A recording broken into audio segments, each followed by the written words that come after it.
3-3. Cincinnati and San Francisco last year were 3-3 and ended up in the conference championship games. Jacksonville was 2-4, and we know how they finished their season. They won the division. In 2021, San Francisco and Kansas City were both 2-3, and they ended up in the conference title games. Anybody remember 2019? Remember, and here's what's crazy to me about the way I feel like the fans are approaching this season. I remember that 2019 season. In fact, I remember, the day in which they made the switch from Mariota to Tannehill. It was a Tuesday night. I had gone to a Mexican restaurant in Belle Meade called Agave with my dad. And I remember that we drove back to their house, and we got out in the garage, and Ian Rappaport had tweeted out that the Titans were making the change and going to Tannehill. And I remember thinking, oh, boy. That's one of those moments where I feel like Captain Picard on the Enterprise, and I got to call out Red Alert because now everything in my life's just changed, at least for the immediate future. And I remember the talks that we had on that show the next day. I remember there was talk about, hey, if you're bad enough, do you take Justin Herbert out of Oregon, or no, we don't want any more Oregon quarterbacks. There was talk about Joe Burrow, not because you were going to be the number one team or picking number one, because everybody thought Tua was a lock to go 1-1. But that was one show. Like, that was all we ever did. Like, that was it. I don't ever remember talking about tanking for the season. I don't ever remember talking about tearing it all apart. And you barely beat the Chargers, and you barely beat the Buccaneers. And I don't know where in there you went on the road to Carolina and lost a game like the game on Sunday where you just really didn't have any business losing it, but you never were really in control of it and you played terribly. And Joe wrote a column in The Athletic that this Titan team was not going to the playoffs. And then they turned around and beat Kansas City the next week. And then they barely lost again the rest of the way. And then they ended up in the AFC Championship game. They went on the road. If you had told me when the Titans made the switch from Mariota to Tannehill after that game in Denver that the Tennessee Titans were going to go on the road to New England and beat the defending Super Bowl champions Tom Brady and Bill Belichick in Foxborough, I would have told you that you were on drugs. But it happened. The best Titans team of my lifetime is the 2000 Titans that finished 13-3 and lost to the Ravens in the divisional round. I believe the second best team is the 2002 Titans. I would take that team over the 99 team that went to the Super Bowl and lost it by a yard. And that team started 1-4 and lost in that stretch to Patrick Ramsey, Steve Spurrier, and the Washington Redskins, and to Kelly Holcomb, Tim Couch, and the Cleveland Browns. So let's, at least before we give up on the season, let's remember history. Now look, I'm not feeling good about this team at all. I'm not feeling good about this season. I don't feel good about this game. But that doesn't mean that it's over. And your division's not even that good. I mean, I'm looking at it right now. The point differential in the AFC South. This time last year, even though you were 3-2 instead of 2-3, you had a minus 22 point differential. Right now, you're minus 5. That's one blown call in the Saints game. That's one bad Tannehill pass. That's one Tannehill not taking the shot to Chris Moore last week. That's that 1 inch that Derrick Henry missed DeAndre Hopkins by for a touchdown in the end zone on Sunday. So to the Titan fans out there, we get on the coaches. We get on the players. We, and I say we, I'm really talking about me, I get on the other media people. I think Joe says something crazy, I get mad about it. I think Willie and Derek say something crazy about Tajay Spears, I get mad about it. But today I'm getting on you. I'm getting on you all that just want to give up. It's not looking good. But it wasn't looking good for San Francisco in 2021 when they were 2-3. Wasn't looking good for KC when they were 2-3. But I'd have to ask Jason Anderson, my buddy that does the midday show in Kansas City, I'd have to say, was there any talk at 2-3 about the two-time defending AFC champion Chiefs? Was there any talk of them tanking the season when they were 2-3?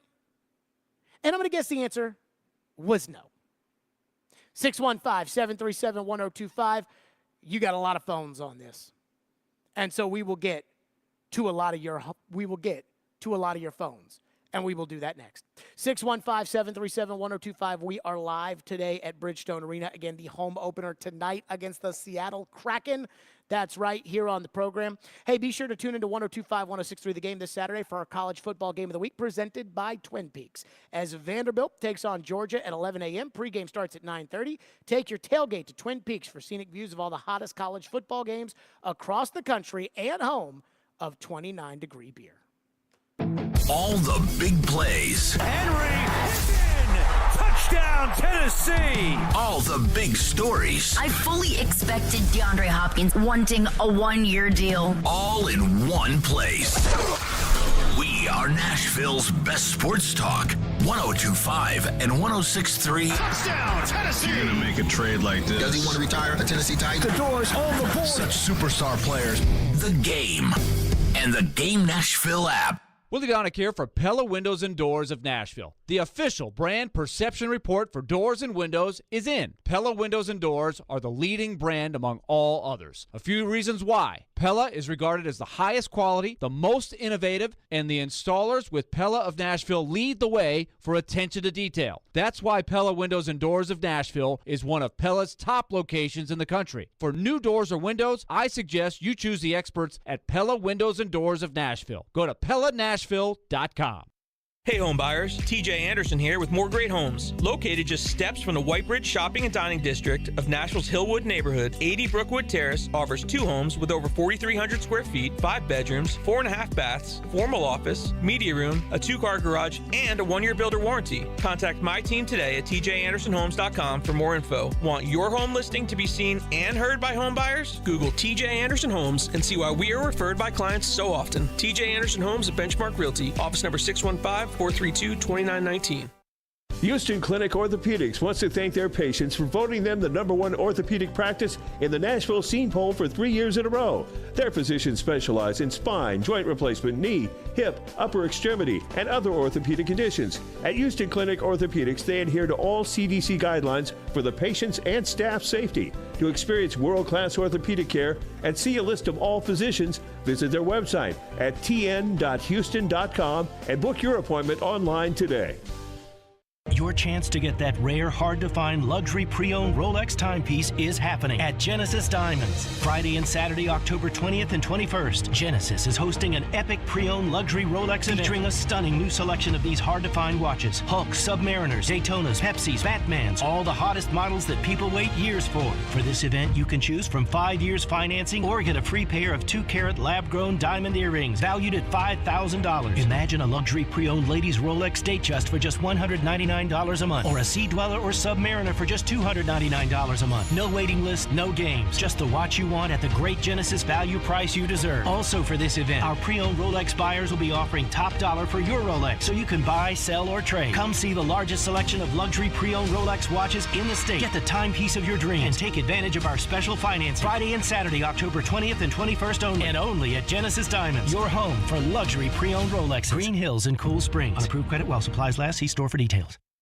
Get ready to dig into the future of construction. Look no further than Parman Tractor and Equipment. They've got the power and precision you need with link belt excavators, where red means go. Whether you're looking to rent or buy, link belt excavators are known for reliability and performance. When you see that red and gray machine on the job site, you know it's time to get things done. Parman Tractor's team offers unparalleled service. Visit parmantractor.com and get in the dirt with employee owners of Parman, where red means go. Don't miss out on totally outrageous customer service. Green right, Fox 2, run, double cage. He takes you inside the huddle through the eyes of a quarterback. Wide 85, take! Catch ESPN NFL analyst Tim Hasselbeck every Tuesday at noon as he breaks down the big stories in the NFL. Buffalo, maybe Miami. And with the Tennessee Titans. The Titans might be like, we're interested in a 1-year, $1 million contract. Tim Hasselbeck is on Caroline, Willie, and D. Mace on 102.5 and 106.3 The Game and the Game Nashville app. Hey Nashville, this is David Poyle. You're listening to Nashville's best sports talk, 102.5 The Game. Ryan, going into the bye 3-3 a lot different than the latter. Just how much do you guys kind of emphasize this week in particular and everything that comes into that challenge, even going overseas, playing Baltimore, going into the bye with a win? Yeah, it's huge. You want to we want to win a lot more games than we are right now. So, that's the onus this week is to finish this week with a win, no matter the circumstances, where we're at, who we're playing. Got to find a way to go win this game on the road, and head into the bye at 3-3, and then we'll go from there. That is how the team feels. That is not how the text line feels. And again, I do not understand this. I know. This is going to sound crazy, but I would consider myself an expert on the Titans. That if there was a trial and, one of the two sides was looking for an expert witness, I think I would qualify as an expert witness on the Tennessee Titans. Ian, would you agree with that? Yeah, I think I would. Okay.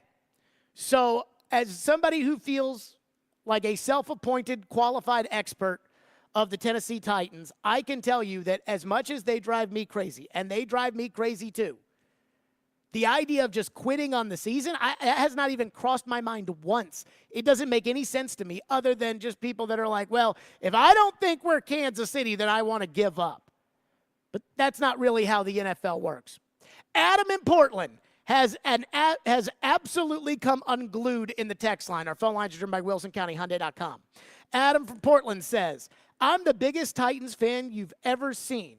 You can't count on Ryan Tannehill. He is a wide receiver who converted to quarterback. I want to touch on that in a second. So let's put that off to the side. In fact, let me write that down right here.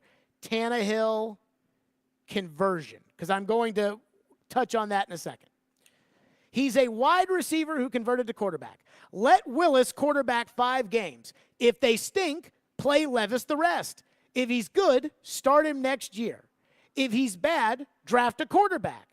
It's really simple, Adam says. He continues. The Jags would blow us out.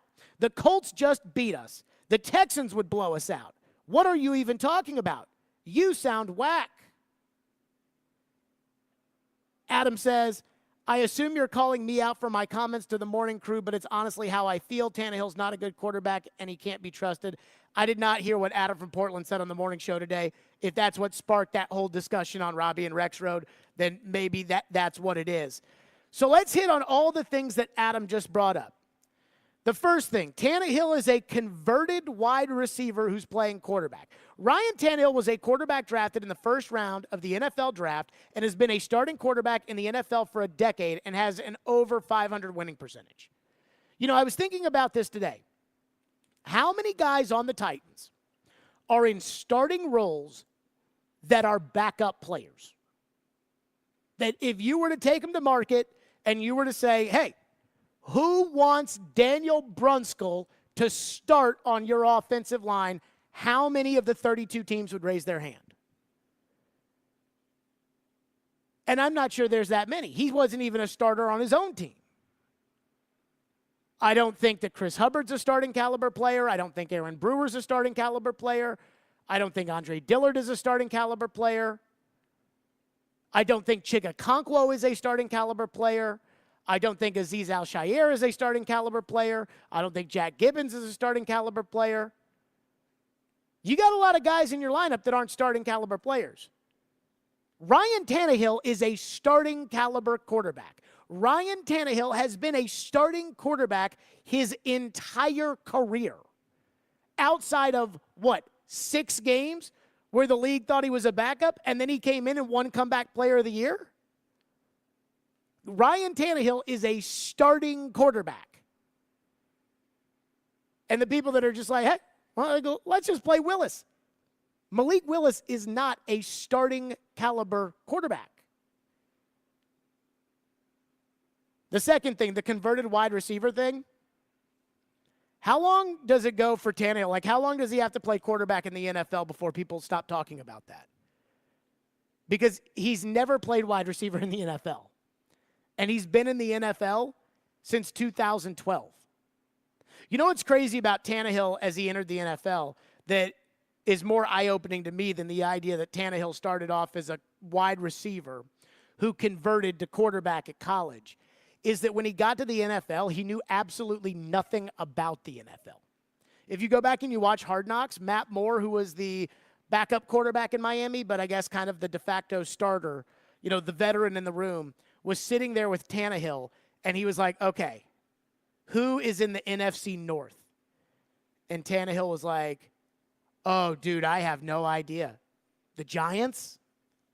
Like, that's more amazing to me than the converted quarterback. You just want to say something bad about Tannehill. One texter says, it's not that we want them to lose. It's just so hard to watch the Titans struggle to win. We see them Dr. Jekyll and Mr. Hyde every other week. We want them to play well, win or lose, not play awful and barely lose. Well, I mean, that'd be much easier for me to accept if their point differential were not -5. If their point differential were -50 and they just happened to be 2 or 3 because, there were a couple balls tipped in the air and, it fell into somebody's hands, and so you won that one miracle game, but you're getting blown out all the other games, that's different. But the Titans' point differential is -5. You talk about, well, we don't want to watch them play awful and barely lose. Well, doesn't that give you hope that if they just go out of their way to not play awful, that if they just, tackle an average running back, that, wow, you're not going to lose. It's not like you need some Herculean effort to be able to win these games. It's one play here or there. In fact, Ian, I'm going to have you look this up for me if you can, because I'm not going to go back and look, but I'm going to guess the point differential, how many points that you score that season and how many points other teams score on you. I believe that one of the worst Titans team, not the worst Titans team of my lifetime, but one of them, was the 2012 Mike Munchak Titans. And I have long argued that that is the worst 6-10 team I have ever seen in my entire life. I bet their point differential of the 2012 Titans, I bet it is horrendous. This team is -5. Texture says, I think most of us know that the NFL season is long with ups and downs. If the Titans beat Baltimore this weekend, they're in a fine spot after a tough first 6 games. Even if they lose, it's not over, but it's absolutely an uphill battle. That's from Mark in Nashville. That sounds like a very measured take. And I'll tell you, the Titans, isn't Sunday's game just the classic game that they win? The Titans aren't better than the Ravens. The Titans put themselves at a huge disadvantage by traveling to London today, where the Ravens are already practicing in London. I'm seeing 141 for that year. -141? Yep. That's pretty bad. Like, that's 471 to 330. I mean, that's pretty bad. That's not what we're looking at right now. We're looking at -5. But the Titans should lose on Sunday. I mean, everything is lining up for the Titans to lose this game. Ravens just lost a heartbreaker at Pittsburgh, which means they're doubly motivated. Their wide receivers dropped 18 passes on Sunday, which means they're not going to drop them, I would assume, this upcoming Sunday. And yet the Titans find a way to win this game. And then they get to 3-3, which is all we asked of them before the season, to be 3-3 at the bye.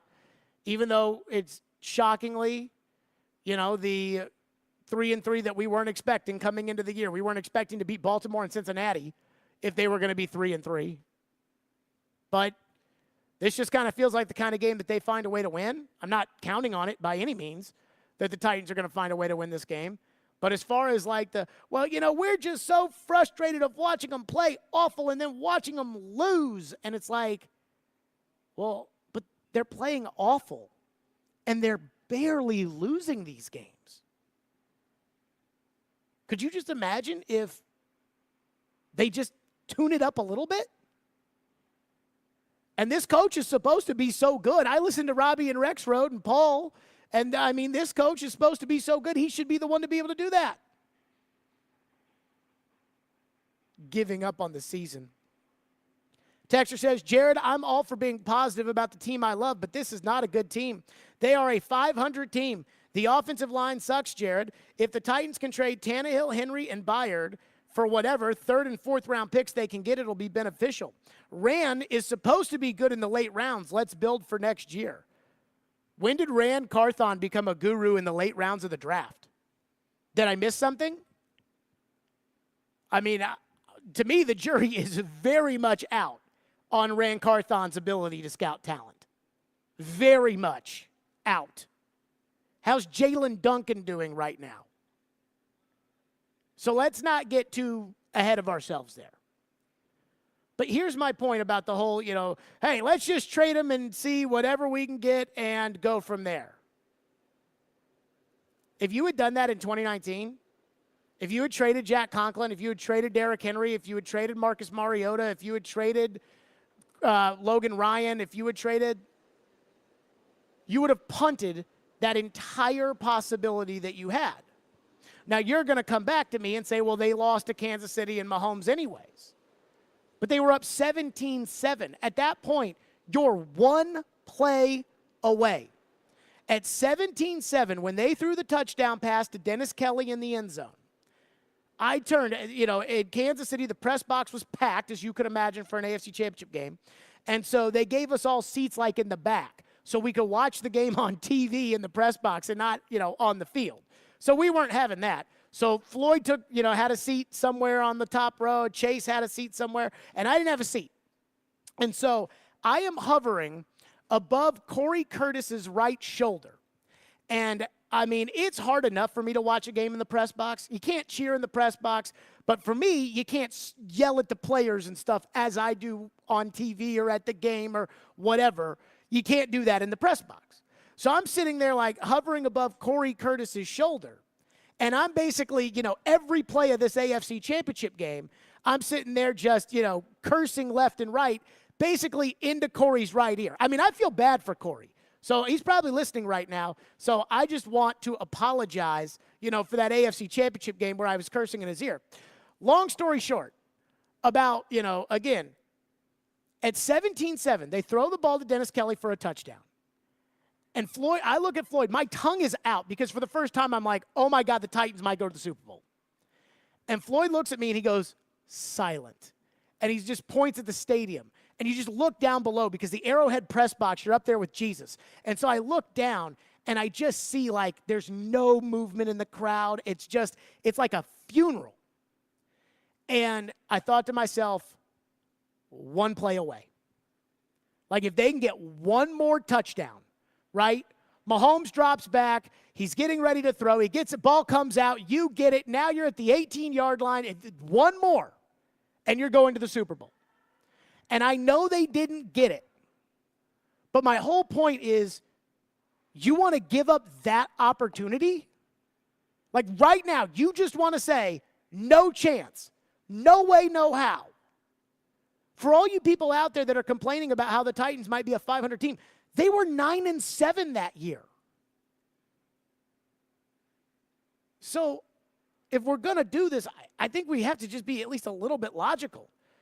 Congratulations, you got another fourth-round pick. You traded away Derrick Henry, the best player in the history of the Tennessee Titans, and you got a fourth-round pick in return. So what are you going to do with that? Draft Larrell Murchison? Chigakonkwo? I mean, it's just ridiculous. More of your phones, 615-737-1025 before we get to TD. We are live at Bridgestone Arena for the Preds tonight, the home opener right here on the program. And let me tell all the fine folks out there while I have all your wonderful attention. This week's Nashville's Best Deal is half off a $50 gift card for Big Play Hendersonville. They offer everything from bowling to laser tag, indoor go-karts, bumper cards, and arcade, fantastic food, and more. Right now, you can get half off a $50 gift card at theGameNashville.com/deals and check out all they offer. Vanderbilt football football lives here. This Saturday, it's Vanderbilt and Georgia from First Bank Stadium. Kickoff at 11 a.m. Coverage starts at 9:30. Your home for the Commodores is 102.5 and 106.3 The Game and the Game Nashville app. It's time to celebrate this fall and unleash the beast. Monster Brewing proudly presents to you Beast Unleashed. 0 caffeine, 0 sugar, all the adult beverage fun. The Beast is unleashed with great taste, bold familiar flavors, and 6% alcohol. Go wild with Mean Green, White Haze, Peach Perfect, and Scary Berries. Don't fear the Beast. Enjoy Beast Unleashed at your next tailgate or football party. Drink responsibly. Must be 21 and over. Over the years, more men have started to seek help for hormonal deficiencies and imbalances, and Dr. Jeffrey Lodge and wife Daphne, along with their experienced staff, give men the treatment required to improve your quality of life, improve your immune system, energy level, cognitive function, and more. There's no better time to achieve a healthy lifestyle. What are you waiting for? Give Cool Springs MD a call today for an appointment at 615-486-3458 or visit our website at coolspringsmd.com. Vanderbilt Commodore fans, 102.5 and 106.3 The Game, along with 94.9 The Fan, is your new home for broadcast of games and the Commodore Hour on Monday evenings. Catch all the action for football, men's and women's basketball, and baseball all season long. Go Doors! Penalty Box Radio Live is back. Join Alex Doherty and Sean Smith every Wednesday night at 7 p.m. for a full hour of local hockey talk, full analysis of the Nashville Predators. Honest hockey talk like you've come to expect from the Penalty Box Radio brand over the years. Penalty Box Radio is back home on 102.5 The Game for the 2023-2024 hockey season. For more, check them out at penaltyboxradio.com. Prescriptions require an online consultation with a healthcare provider who will determine if appropriate. Restrictions apply. See website for details and important safety information. Subscription required. Price varies based on product and subscription plan. Hey guys, did you know there's a generic form of Viagra that works just the same, but is 95% cheaper? And you can get it online? Just go to hims.com/joy. Through Hims, you'll get a free medical consultation, discreet shipping if prescribed, a 100% online process, and trusted generic alternatives to the name brands at up to 95% off. That's right, get generic for Viagra, the same active ingredient as brand name Viagra, but for 95% less. It's the same medication, still prescribed by a licensed medical provider, but with zero copay, no expensive appointments, and no awkward face-to-face conversations. To start your free online visit, you need to go to this exclusive address, hims.com/joy. That's hims.com/joy for your free online visit. hims.com/joy. They combine hard-hitting journalism. The Titans asked Kevin Byard to take a pay cut. Strong-willed opinions. There's hot takes and then there's like weird takes. Yeah. This is a weird take. And sometimes some old man takes. I'm excited about it. So do I gyrate embarrassingly? To create the perfect morning show, they are Robbie and Rex Road. Mornings from 6 to 9. Presented by TJ Anderson Homes of Benchmark Realty on 102.5 and 106.3 The Game and the Game Nashville app.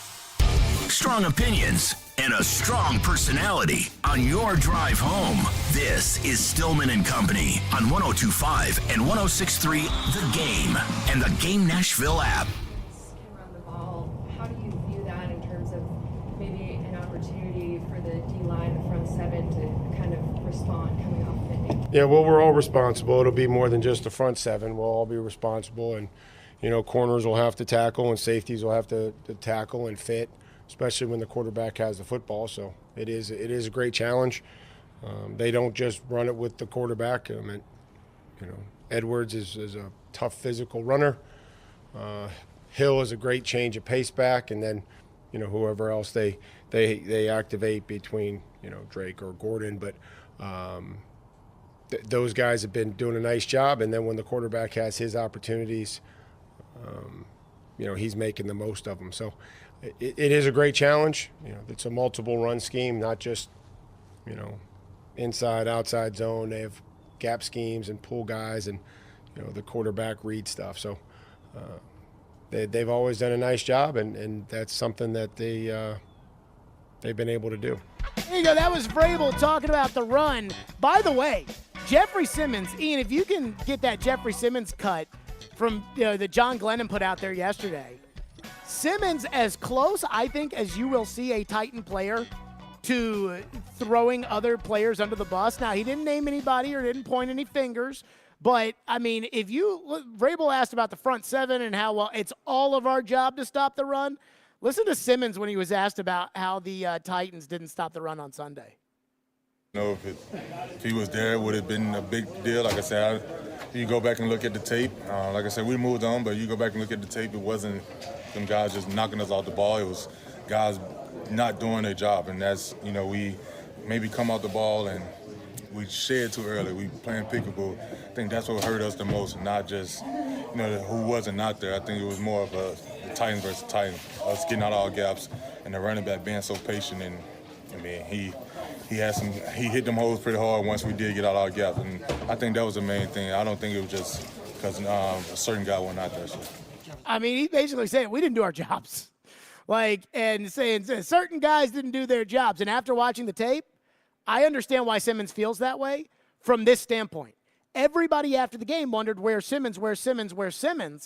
And when I watched that Simmons was doing his job, he was eating up 2 and sometimes 3 blockers from Indianapolis.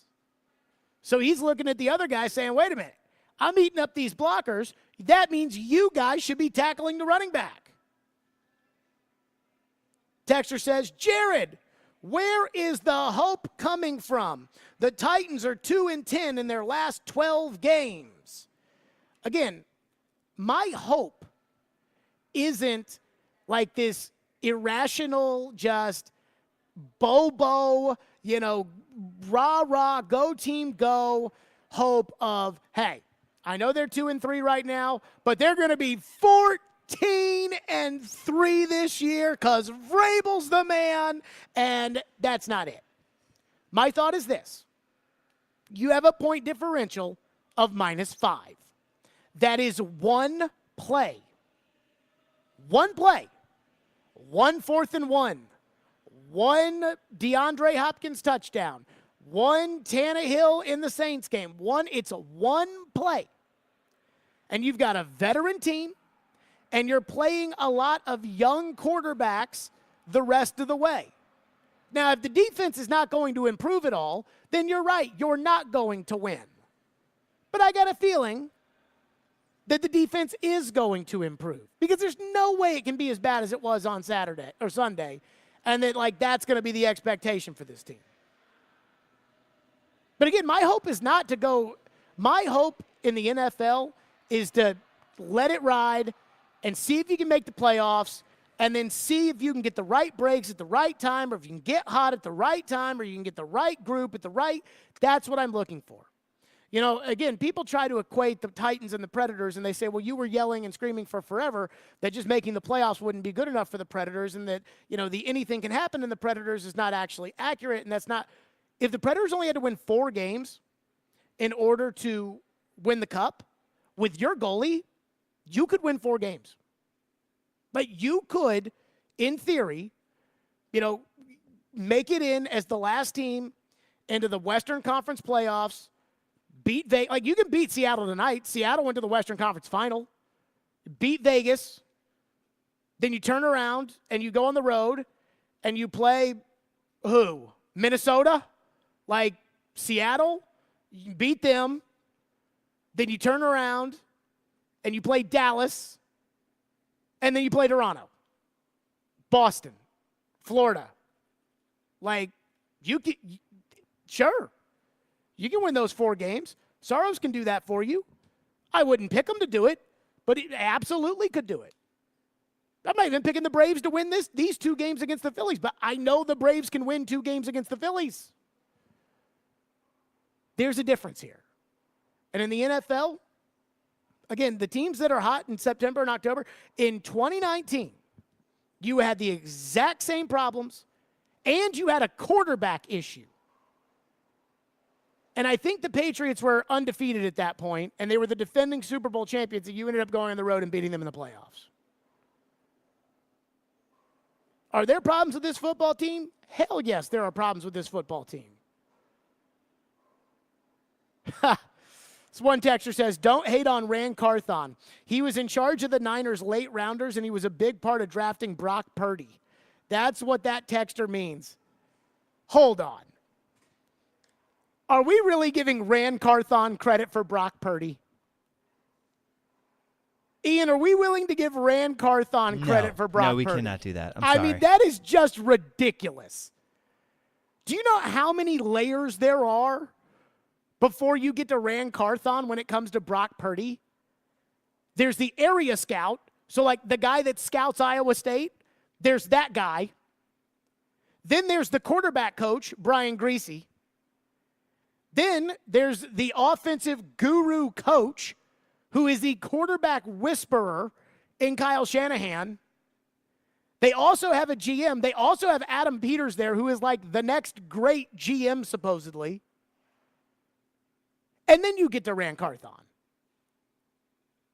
We cannot give him credit for Brock Purdy. I did hear Charles Robinson say on Robbie and Joe this morning that the first guy in the 49ers building last year, when Purdy was running the scout team, that was like, yo, this dude is legit, was Fred Warner. That, like, Fred Warner was going to the coaches, and he was like, yo, this guy is legit. And I'm like, I wonder what the Titan defensive players think about Willis and Levis. Like, if you were to ask Kevin Byard and he were to be honest with you, and you were to say, hey, what do you think about Willis and Levis? Would they be like, yo, that guy, he's legit? Or would it be like, yeah, man, I mean, I'm glad we got Ryan Tannehill. TD will join us next for the TD Power Hour. What does he make of the state of the Titans, where they are right now? What does he think about the fans who are ready to quit on the season? We'll do that coming up next, 615-737-1025. Then we'll break down the Colts game. We'll get to the Ravens. We'll do all that as part of the TD Power Hour. Make your silly underdog picks for your chance to win weekly prizes. You can play at theGameNashville.com or the 1025 The Game app as we approach Week 7 of college football and Week 6 for the NFL. Silly Underdog Picks is presented by Volunteer Hose and Gasket. He knows the ins and outs of the Titans and isn't afraid to give his opinion. Traylon Burks needs a massive offseason. He's Jonathan Hutton of Outkick. I don't see how they make a move without going to Ryan Tannehill. Catch him every Monday at 10:30 on Chase McCabe and every Wednesday at noon on Caroline, Willie, and D-Mace. Hutton is on 102.5 and 106.3 The Game and the Game Nashville app. ElectronicExpress.com. We make it happen. The Nashville Area Chamber of Commerce invites you to join us for a sneak peek at the latest artificial intelligence and machine learning advancements at Annual Celebration 2023. Collaboration in the age of AI, presented by PNC Bank and Tanger Outlets at Renaissance Hotel, Nashville from 7:30 to 9:30 a.m. Tuesday, October 24th. Network, participate in interactive demonstrations, and hear thought-provoking discussion about the future of work in the Nashville region with speakers like Sam Davidson, Dr. Robbie Melton, Brad Smith, and more. Don't miss this event. Get tickets now at celebrate.nashvillechamber.com. Hey, it's John Tesh. You know, we've all felt the impact of inflation on everything from food to housing to gas. But most people don't realize the cost of your home and auto insurance is also likely to go up. With the rising cost of building materials, car parts, and labor, even the insurance companies are taking a hit, which means you will too. So if you're working with a company that only has one option and not a company that shops multiple carriers to find the best deal, you're wasting your money. It's why you should be working with Zander Insurance. They represent over 24 top insurance companies that are competing for your business, meaning you get the right home and auto coverage at the lowest prices this year and every year. And Zander's service can't be beat, I know from experience. Just check out their reviews. Saving money has to be a priority these days. Go to Zander.com or call 800-356-4282 and find out how much you can save. You'll see why over 500,000 families trust Zander. Get the one and done you want for your dog's monthly protection. New NexGard Plus, a Foxalon Moxidectin and Pyrantel chewable tablets. Protects against fleas, ticks, heartworm disease, roundworms, and hookworms. All in one delicious beef-flavored soft chew. Use with caution in dogs with a history of seizures or neurologic disorders. Dogs should be tested for existing heartworm infection prior to starting a preventive. Ask your vet about new NexGard Plus chews. October 28th is Drug Take-Back Day. STARS, Nashville's regional overdose prevention specialists, have teamed up with Skyline Medical Hospital to help provide the community with an easy way to dispose of drugs. Don't take the chance of your unused or expired medication falling into the wrong hands. Join us October 28th from 9 a.m. to 1 p.m. at Skyline Medical Hospital at 3441 Dickerson Pike. We'll have a drive-through set up to collect your unused or expired medications for safe disposal. This project funded under a grant contract with the State of Tennessee Department of Mental Health and Substance Abuse Services. Now, your Game Center update. This Game Center update is delivered by Black Tie Moving. The Nashville Predators have their home opener tonight when they host the Seattle Kraken.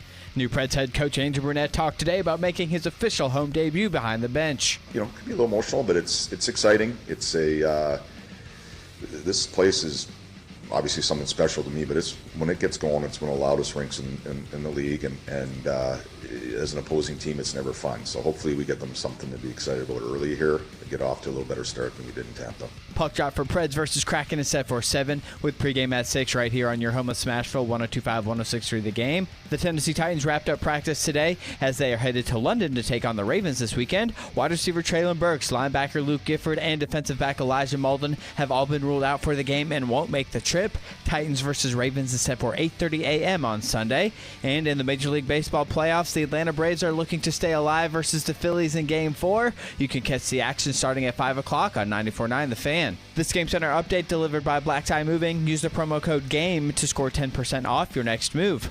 From the Game Nashville studios, this is Ian Safar. Live from the Hiller Plumbing, Heating, Cooling, and Electrical Studios. WPRT FM Pegram, WPUC HD2 Laverne. Broadcasting on Alexa. I appreciate that. And other smart speakers. 102.5 and 106.3. And the score! You can run different offenses. The doors on the board. Off the field, on the field. The Game. A Cromwell media station. Where you have a voice. He had a competent coaching staff. You just play terrible and you keep playing. And we have strong opinions. What a whiny freaking crybaby response. This is Stillman and Company with Jared Stillman on Nashville's best sports talk, 102.5 and 106.3 The Game and the Game Nashville app. Stillman and Company, 102.5, 106.3 The Game, streaming live on Twitter, Twitch, YouTube, and Facebook live from the Hiller Plumbing, Heating, Cooling, and Electrical Studios, Bridgestone Arena tonight for the Preds home opener against the Seattle Kraken. That is at 7 o'clock right here on 102.5, 106.3 The Game. The Predators kicking off the 25th anniversary season, and we got the new concession stand items in front of us, which include the Music City cheesesteak at Section 101 that apparently feeds a family of 4. Okay. A man who knows a thing or two about the cheesesteak is Teron Davenport. He joins us now on the program. TD, next Preds game you come to, you're going to have to try this Music City cheesesteak and give it your review and how it compares to a real, true Philly cheesesteak. I have to ask this question. Does it have fried onions in it? It has smoked pulled pork, smoked provolone cheese, sauteed peppered. You could stop at the smoked pulled pork. What's a cheesesteak with pulled pork on it? Well, I think that's what makes it a Music City cheesesteak and not a Philly cheesesteak. So I guess they wouldn't be comparable. Yeah. But it does have onions. Yeah, and I'm of the school of no pork on my fork, so I definitely will not be trying that one. Not to knock it, but yeah. Well, then they got the pork wings for you as well. Pork wings? Yep, that's in Section 101. A delicious whole muscle pork shank, slowly smoked and lightly seasoned, choice of Tennessee whiskey barbecue sauce. Okay. When I say no pork on my fork, that means I don't eat pork, period. But, I didn't know. I didn't know if that meant like whatever. Yeah, no. In all seriousness, I don't eat pork either. Yeah. But people do love pork. They all right, do. TD, I want to, I am starting to talk myself. Like, I am starting to let the fans convince me into something. I started at 2 o'clock today thinking all these fans that are, this season's over. They're 2-3. They're not any good. Forget about it. Forget about the season. I condemn that line of thinking.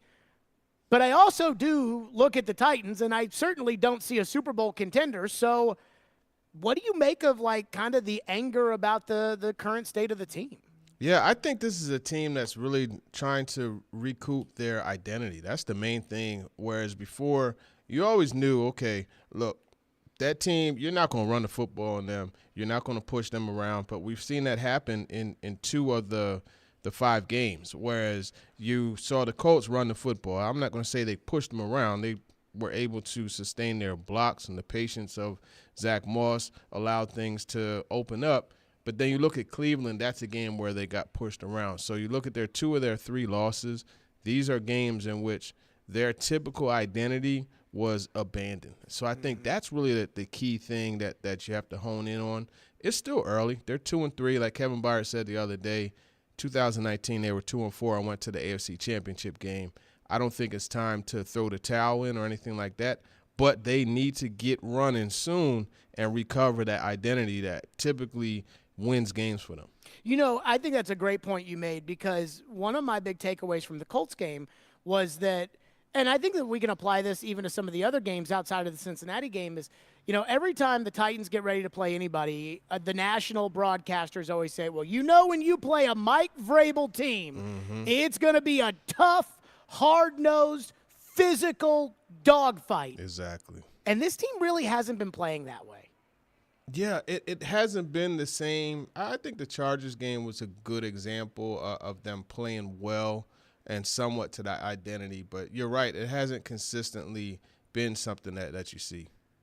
What did you make about the way that Zach Moss was able to run the football on Sunday? I thought that was just, of all the things that the Titans should never let happen, the way that they play and the way their team's built, it's that. Yeah.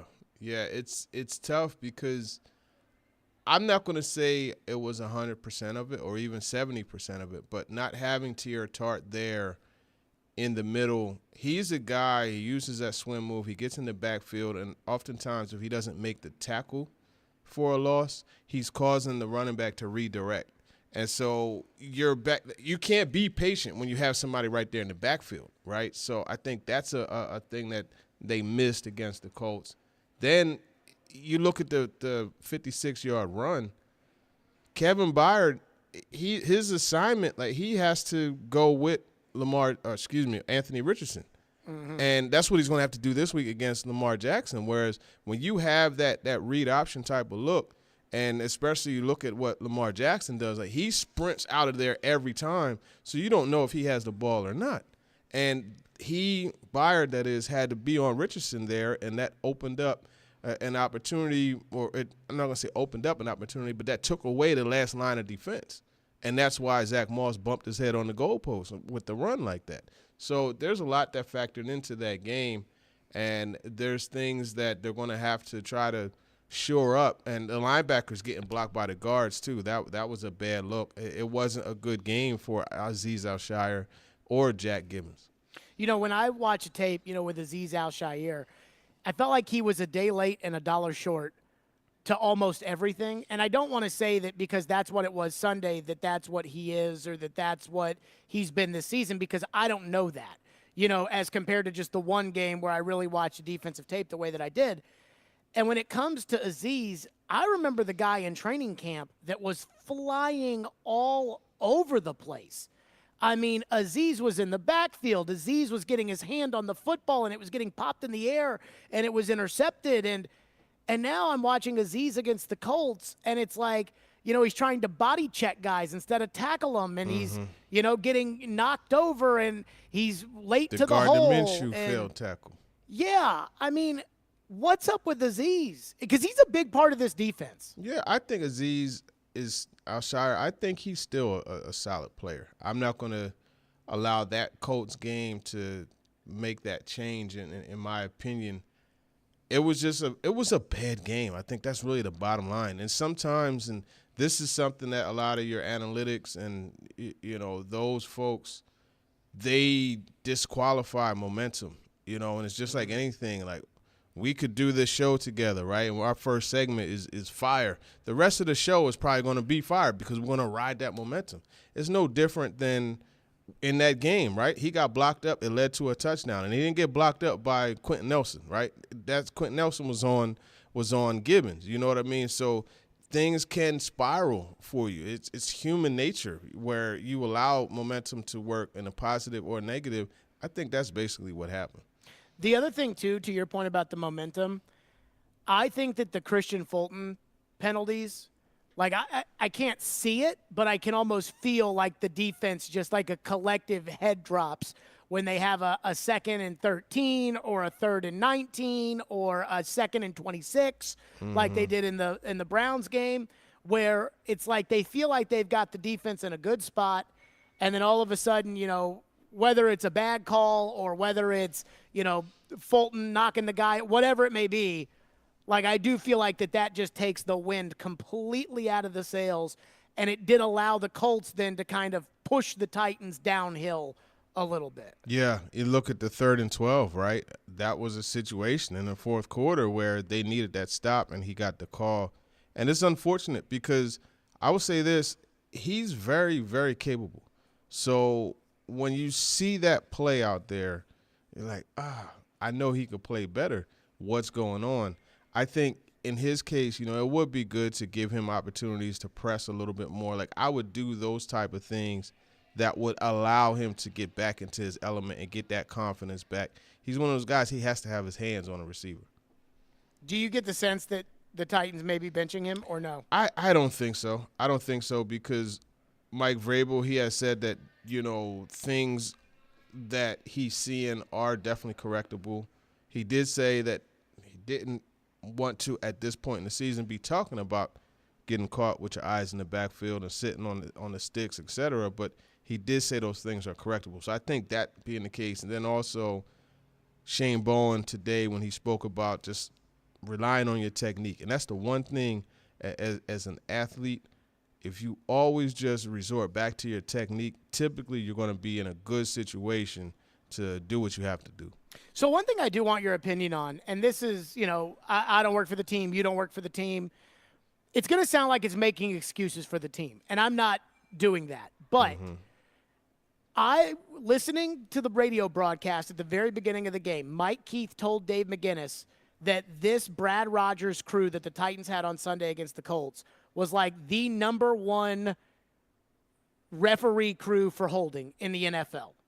And my guess is that if Mike Keith has that information, that's probably information that Mike Keith probably got from Mike Vrabel. So my guess is Mike Vrabel probably preached to his team all week, these guys call holding. And so the Titans on offense probably were trying to make sure that they weren't going to hold the Colts. When I flipped on the film, TD, there was a lot of holding. And I'm not talking about you could call holding on every play. I'm talking about shoulder pads being grabbed and, even Aziz on the long touchdown run, the extension of the arm by Will Fries. Like, I felt like the Colts got away with a bunch of holding in that game, and the only reason that it popped into my head was because I remember what Mike Keith had said. So I guess my question to you is, since we're not with the team, if we were to get up there, if we were with the team and we were to say, well, the referees didn't call holding, that would sound like a whiny excuse. Without making excuses for it, how much do we factor something like that in? I don't think it gets factored in at all. And it goes back to that first game. Imagine that Kevin Byard scoop and score. Imagine that gets called correctly. Sure. Right? So I think when you look at those types of things, and I'm not going to say that was the game, but that definitely had an impact on the game. And these are things you do have to look at, but you know what the players will say. Don't leave it up for any impact to come from a bad call. So that's pretty much what it boils down to. I don't think it's an excuse. It is a factor, and it's something that definitely should be taken into account. TD is with us for the TD Power Hour. Of course, we'll hit your phones at the end of the hour like we always do at 615-737-1025. 615-737-1025. What's up with the offense in the red zone? We'll get TD's thoughts on that next. Stillman and Company. Right here, it's the TD Power Hour, 102.5, 106.3 The Game. Vanderbilt football lives here. This Saturday, it's Vanderbilt and Georgia from First Bank Stadium. Kickoff at 11 a.m. Coverage starts at 9:30. Your home for the Commodores is 102.5 and 106.3 The Game and the Game Nashville app. Your chance to get that rare, hard-to-find luxury pre-owned Rolex timepiece is happening at Genesis Diamonds. Friday and Saturday, October 20th and 21st, Genesis is hosting an epic pre-owned luxury Rolex event featuring a stunning new selection of these hard-to-find watches. Hulks, Submariners, Daytonas, Pepsis, Batmans, all the hottest models that people wait years for. For this event, you can choose from 5 years financing or get a free pair of 2-carat lab-grown diamond earrings valued at $5,000. Imagine a luxury pre-owned ladies Rolex Datejust for just $199 a month, or a Sea Dweller or Submariner for just $299 a month. No waiting list, no games, just the watch you want at the great Genesis value price you deserve. Also for this event, our pre-owned Rolex buyers will be offering top dollar for your Rolex, so you can buy, sell, or trade. Come see the largest selection of luxury pre-owned Rolex watches in the state. Get the timepiece of your dreams and take advantage of our special financing. Friday and Saturday, October 20th and 21st only, and only at Genesis Diamonds, your home for luxury pre-owned Rolexes. Green Hills and Cool Springs. On approved credit while supplies last. See store for details. Are you drowning in credit card debt? Want to get cash out of your home's equity? Loan Pronto can do it now in less than a week. Hey, Willie Donick here. That's right. Loan Pronto's Equity Express line of credit just got even faster. You can get $50,000, $100,000, even $200,000 in as little as 5 days. You don't even have to touch your primary mortgage. You can keep that 3% rate intact. Get just the money you need and pay off all those credit cards or get that home improvement project started. With this revolutionary program, you can access up to 90% of your home's value, and in most cases, there's no appraisal. Stop paying insane interest rates to the credit card companies and get tens or even hundreds of thousands of dollars in cash in as little as 5 days. Call Loan Pronto now for the even faster Equity Express line. 615-499-5780. That's 615-499-5780 or go to loanpronto.com. 615-499-5780. Equal Housing Lender, NMLS 166-1781, subject to lender approval. Are you ready for the ultimate entertainment experience? Look no further than Big Play Hendersonville. Get ready to embark on an adventure like no other. Whether you're a kid or a kid at heart, Big Play Hendersonville has something for everyone. And right now, you can get half off a $50 gift card to check out all they have to offer, from bowling to laser tag, indoor go-karts, bumper cars, and more. They offer fantastic food options as well. Big Play isn't just a place, it's an experience. Get half off now at the game Nashville.com/deals. Art, sound, and sensory overload. Tool 2024 North American Tour. January 23rd, Bridgestone Arena. With special guest, Elder. Experience the sound and vision of Tool. Tickets on sale tomorrow at 10 a.m. at Ticketmaster.com. Tool in concert. Anyone want to tell me what happened? Did you miss any of today's show? It's okay. It's fine. Don't worry. Subscribe to the Stillman and Company podcast on Apple, Spotify, and other podcast platforms, or by going to thegamenashville.com. All right, I'll give it a shot. You're listening to Stillman and Company on 102.5 and 106.3 The Game and the Game Nashville app. Baltimore's red zone defense best in the league. How much of a challenge did you guys try to get going in there? Yeah, no question. Obviously, tough defense all across the field, but down in the red zone, obviously tops in the league. So, been a emphasis for us this week. No matter who we were going to play, obviously how we finished last week, not finishing those drives down in the red zone. But, going against the top team in the league, it's going to be crucial that we execute down there and give ourselves 7s and not 3s.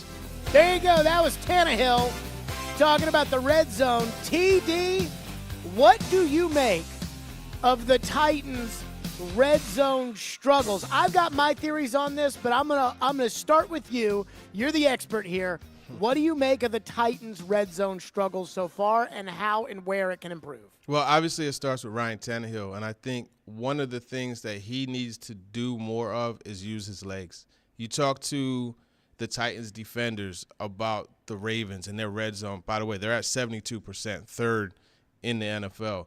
You talk to them about what makes the red zone offense so good for the Ravens, and they say Lamar Jackson. He makes it full 11-on-11 football. You worry about more than just what he does throwing the ball. You got to worry about him running. I think obviously Tannehill is not the same threat that Lamar Jackson is, but this is a guy that has rushed for 8 touchdowns in the season before. Mm-hmm. So you have that. I do like what they're starting to do, and I asked Tim Kelly about this today, moving DeAndre Hopkins all over across the formation. I'm not sure if you saw in this past game, but he was in the backfield multiple times, and you had Tajay Spears in the slot. So you kind of just swap positions, but you're getting Hopkins matched up against a linebacker, or you're getting him an opportunity to get right into the teeth of the zone defense and find a window. These are things that they're starting to do. They almost had a touchdown in the Colts game with Hopkins twice. So that lets you know, get him involved. You also have to – penalties, right? You can't get in the red zone, get a penalty, and have the ball first and 15 from the 25-yard line. Those are things that you have to avoid. This is not a team that's able to really effectively come back from even a second and long, let alone a third and long. Those situations, they're not conducive to this team's success because of the struggles they have in the protection part of it. So those are some of the things. I personally really feel Josh Wiley is a guy that they have to get involved. Also, you're talking about a 6'7", 245, 250-pound body. Throw the back shoulder, throw the jump ball, give him opportunities as well, especially with the way that they're calling pass interference now. Give him a couple shots. Okay, I want to put Wiley to the side for a second, but I was just thinking about this too as far as the red zone. I mean, not to say that we expect Derrick Henry to, hit throws on the money, but if that throw is one molecule of air less, it's a touchdown. Tannehill misses Nick Westbrook-Akine, who was open, and the ball should have been intercepted by the Colts DB because Tannehill threw the ball short. But Westbrook-Akine actually was above the DB, and if you saw Westbrook-Akine after the play, he he did like just a little bit more, and that would have been a touchdown. Because he had Juju Brents beat. Yeah. He had him beat. And so those were two examples to me of where execution was an issue. You brought up the Chig offensive pass interference, which at that point you're not going to make that up. And then I think there's a couple of things at play here. First off, I think the offensive line, this offensive line is never going to, drive people. Skoronski might. But for the most part, they're never going to be a big driving people back, which means that inside the red zone when things get tight and other teams bring in those big bodies, it's going to be harder for them to be able to push guys back and run the ball effectively without having to kind of trick the teams a little bit. And then the other thing is, you brought up Wiley. This team's got to start making some more contested catches. And DeAndre can do it, but outside of that, we haven't seen Chig make the contested catches that we know he can. And those are, when Burks is in there, he's got to make some contested catches. And I think that it's harder in the red zone. Like those combat catches are probably more intense than outside of the red zone. Well, everything is more condensed there, so you're going to have more opportunities to do that, and there's going to be more guys around you when you're catching the football because of that. I think another thing, you mentioned Chig Okonkwo, they need to get into some of these plays where finding ways to play action, right, and just have him at fullback. You play action, and he normally is the guy that leads for Derrick Henry when they're running some of those outside runs. Play action, and then throw it to him. Have him run out of the backfield, an out-breaking route. Just get him the ball, but get it in front of that outside shoulder so he could catch it and turn upfield instead of having to change the way that he catches it, lose momentum. So there's all kinds of things to do. They, bottom line, have to get better because it's 35%. I mean, Jarrett, this team was 64% last year and 70% the previous 2 years. So this is uncharted territory for this offense. They have to get it figured out, and it's not going to be a big opportunity to do that this week because the Ravens are tops in the league, 25% touchdowns allowed in the red zone. So it's going to be a big-time test for them. What do you attribute the drop in red zone production year over year to? I think execution is a big part of it. Offensive line is a big part of it. Tannehill not running the same is a big part of it. There's all types of factors. And obviously, so year two, go from last year to this year, you can't say personnel because I think Hopkins is a much better player than any of the receivers they had last year. So for me, it's primarily execution. I was wondering if, even though Hilliard is not a better player than Spears and Hooper has some serious limitations, maybe just their veteran expertise around the red zone. Do you think that could have something to do with it? I mean, Hooper wasn't that much of an impact in the red zone. Hilliard was at times. I mean, 4 touchdowns he had. I believe 2 of them led the team. I believe 2 touchdowns. of them were inside the 20. So you do have that. I just think it's bottom line. I just think it's execution, and it's the way this team just. It seems like they have. I would have to get the numbers for sure, but it seems like they always have penalties inside the red zone, and they end up out of the red zone. You know what I mean? And you cannot continue to have that happen. The one thing I do wonder about the red zone is every team in the league, and you'd be stupid not to, and the second the Titans enter the red zone, they're going to double DeAndre Hopkins, which, I mean, everybody would double DeAndre Hopkins. We know DeAndre is one of those type of players when it comes to the contested catches that DeAndre can win a double team. Like, he can beat both guys, go up, and get the ball. But I do understand, like, I empathize with Tannehill sitting there seeing the 2 guys blanketing DeAndre and thinking, if I throw this ball in that direction and DeAndre doesn't win it and it gets intercepted, like Marshawn Lattimore intercepted that one, in the Saints game that Tannehill underthrew, then I just took away 3 points off the board, and I don't want to risk that. At some point, though, in order to get the touchdown, they're going to want to put the ball in the hands of the best player, and I do wonder, they are really starting to come along, Tannehill and Hopkins. Yes. I'm wondering when he's going to start saying, okay, I'm willing to take the risk because I believe DeAndre will make the play. I think to an extent, he has done that, though. I think they've taken advantage, and you see some of the things that they did in that Colts game. But it goes back to what you said about the double teams. If you move him around, like you line him up in the backfield, it's a lot harder to double team him. You know what I mean? So Tim Kelly, it's something that he has to continue to do. Line him up across the formation, the slot, the outside. Find the mismatch and the opportunities. That's going to be the main thing, in my opinion.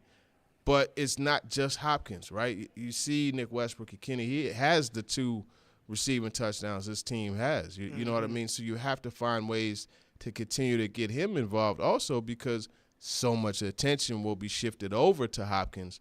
You need the guy on the other side to make things happen. And in a few opportunities, that's what NWI has done. I just want to declare one thing for the record while you're here to either confirm or deny it. I thought Tim Kelly called a great game Sunday. I think he called. I think the game plan was that 4th and 1 call. Don't necessarily see. For me, I like Derrick Henry 8 yards behind the line of scrimmage. You want that train to get all of the momentum going towards the line of scrimmage, and typically you're going to get a first down. That's how they've been so good in short yardage situations. So that is something I would say maybe a call that he should have back. Yeah, I will give you that. The other thing, too, on that, if you're going to do what everybody in the yard thinks you're doing, then just do it. Don't line up in the shotgun and have Derek, stop and start and go. Like, you know what? If you got that package for Jeffrey Simmons to come in the game, go ahead. If everybody in the ballpark knows you're going to give it to Derek there, go ahead and give it to him, but let's have Simmons out there, or let's get a 6th offensive lineman out there, and let's, say, hey, 98, your job. You see Zaire Franklin right there, 44? Yeah, he does not touch the running back. Understood? Go out there. So I am with you on that one. TD is with us. Get your phones in, 615-737-1025. What about the Ravens? Because on paper, this is a very impressive football team. What does TD think? We'll get to that coming up next. And TD's thoughts on the travel scenario with the Ravens and the Titans. We'll do that. First, I want to tell you, though, about White Bison. That's right. White Bison is your local coffee shop, and it's my local coffee shop with food featuring fresh-made premium breakfast, lunch, and snack options. Pumpkin season is back. If it's sweater season, which I'm wearing a sweater right now, you know it's pumpkin season. Pumpkin season is back. Celebrate the season by grabbing a pumpkin spice frappe, pumpkin sweet foam cold brew, or a classic pumpkin spice latte. When you're looking to complement your day with an iced or blended coffee near you, White Bison is the place to go. White Bison Coffee, hot drinks, iced and blended drinks, teas, smoothies, and more. Finely crafted for you every day. This needs to be your coffee spot. Find the White Bison near you and say, hey, you know what? I'm not going to go to these places that, are not the local coffee shops that are, this is going to be my spot. And if you need to change it up a little bit, you can, because White Bison has a thoughtfully considered selection of refreshing teas, smoothies that are perfect for any weather. Order ahead and get rewards, and of course, download the app and become a loyalty member where you get 1 free coffee every time you buy 7. That's White Bison, again, your local coffee shop.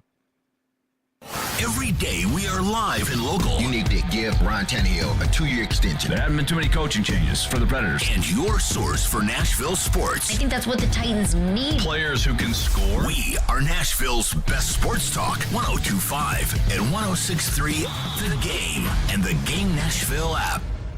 The holidays are a time of celebration and Thanksgiving. It's a time to host friends and family in your home to enjoy good food and good times. The last thing you need is an unexpected issue. If you're planning a gathering this season, take a few minutes to bring out the home experts from Lee Company. For heating, plumbing, electrical, and all your home improvement needs, Lee Company has you covered. Visit LeeCompany.com today and schedule your first appointment online.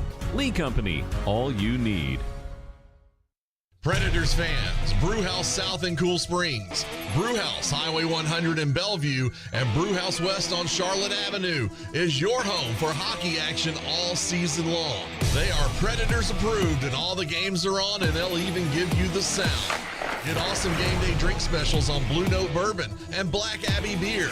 When you think hockey, think Brewhouse South in Cool Springs, Brewhouse Highway 100 in Bellevue, or Brewhouse West on Charlotte Avenue. Go Preds! Hose and Belting Specialties in Murfreesboro is your local source for hydraulic, air, water, and chemical hoses, along with conveyor, timing, and metric belt needs. They stock metric fittings for both air and hydraulic applications.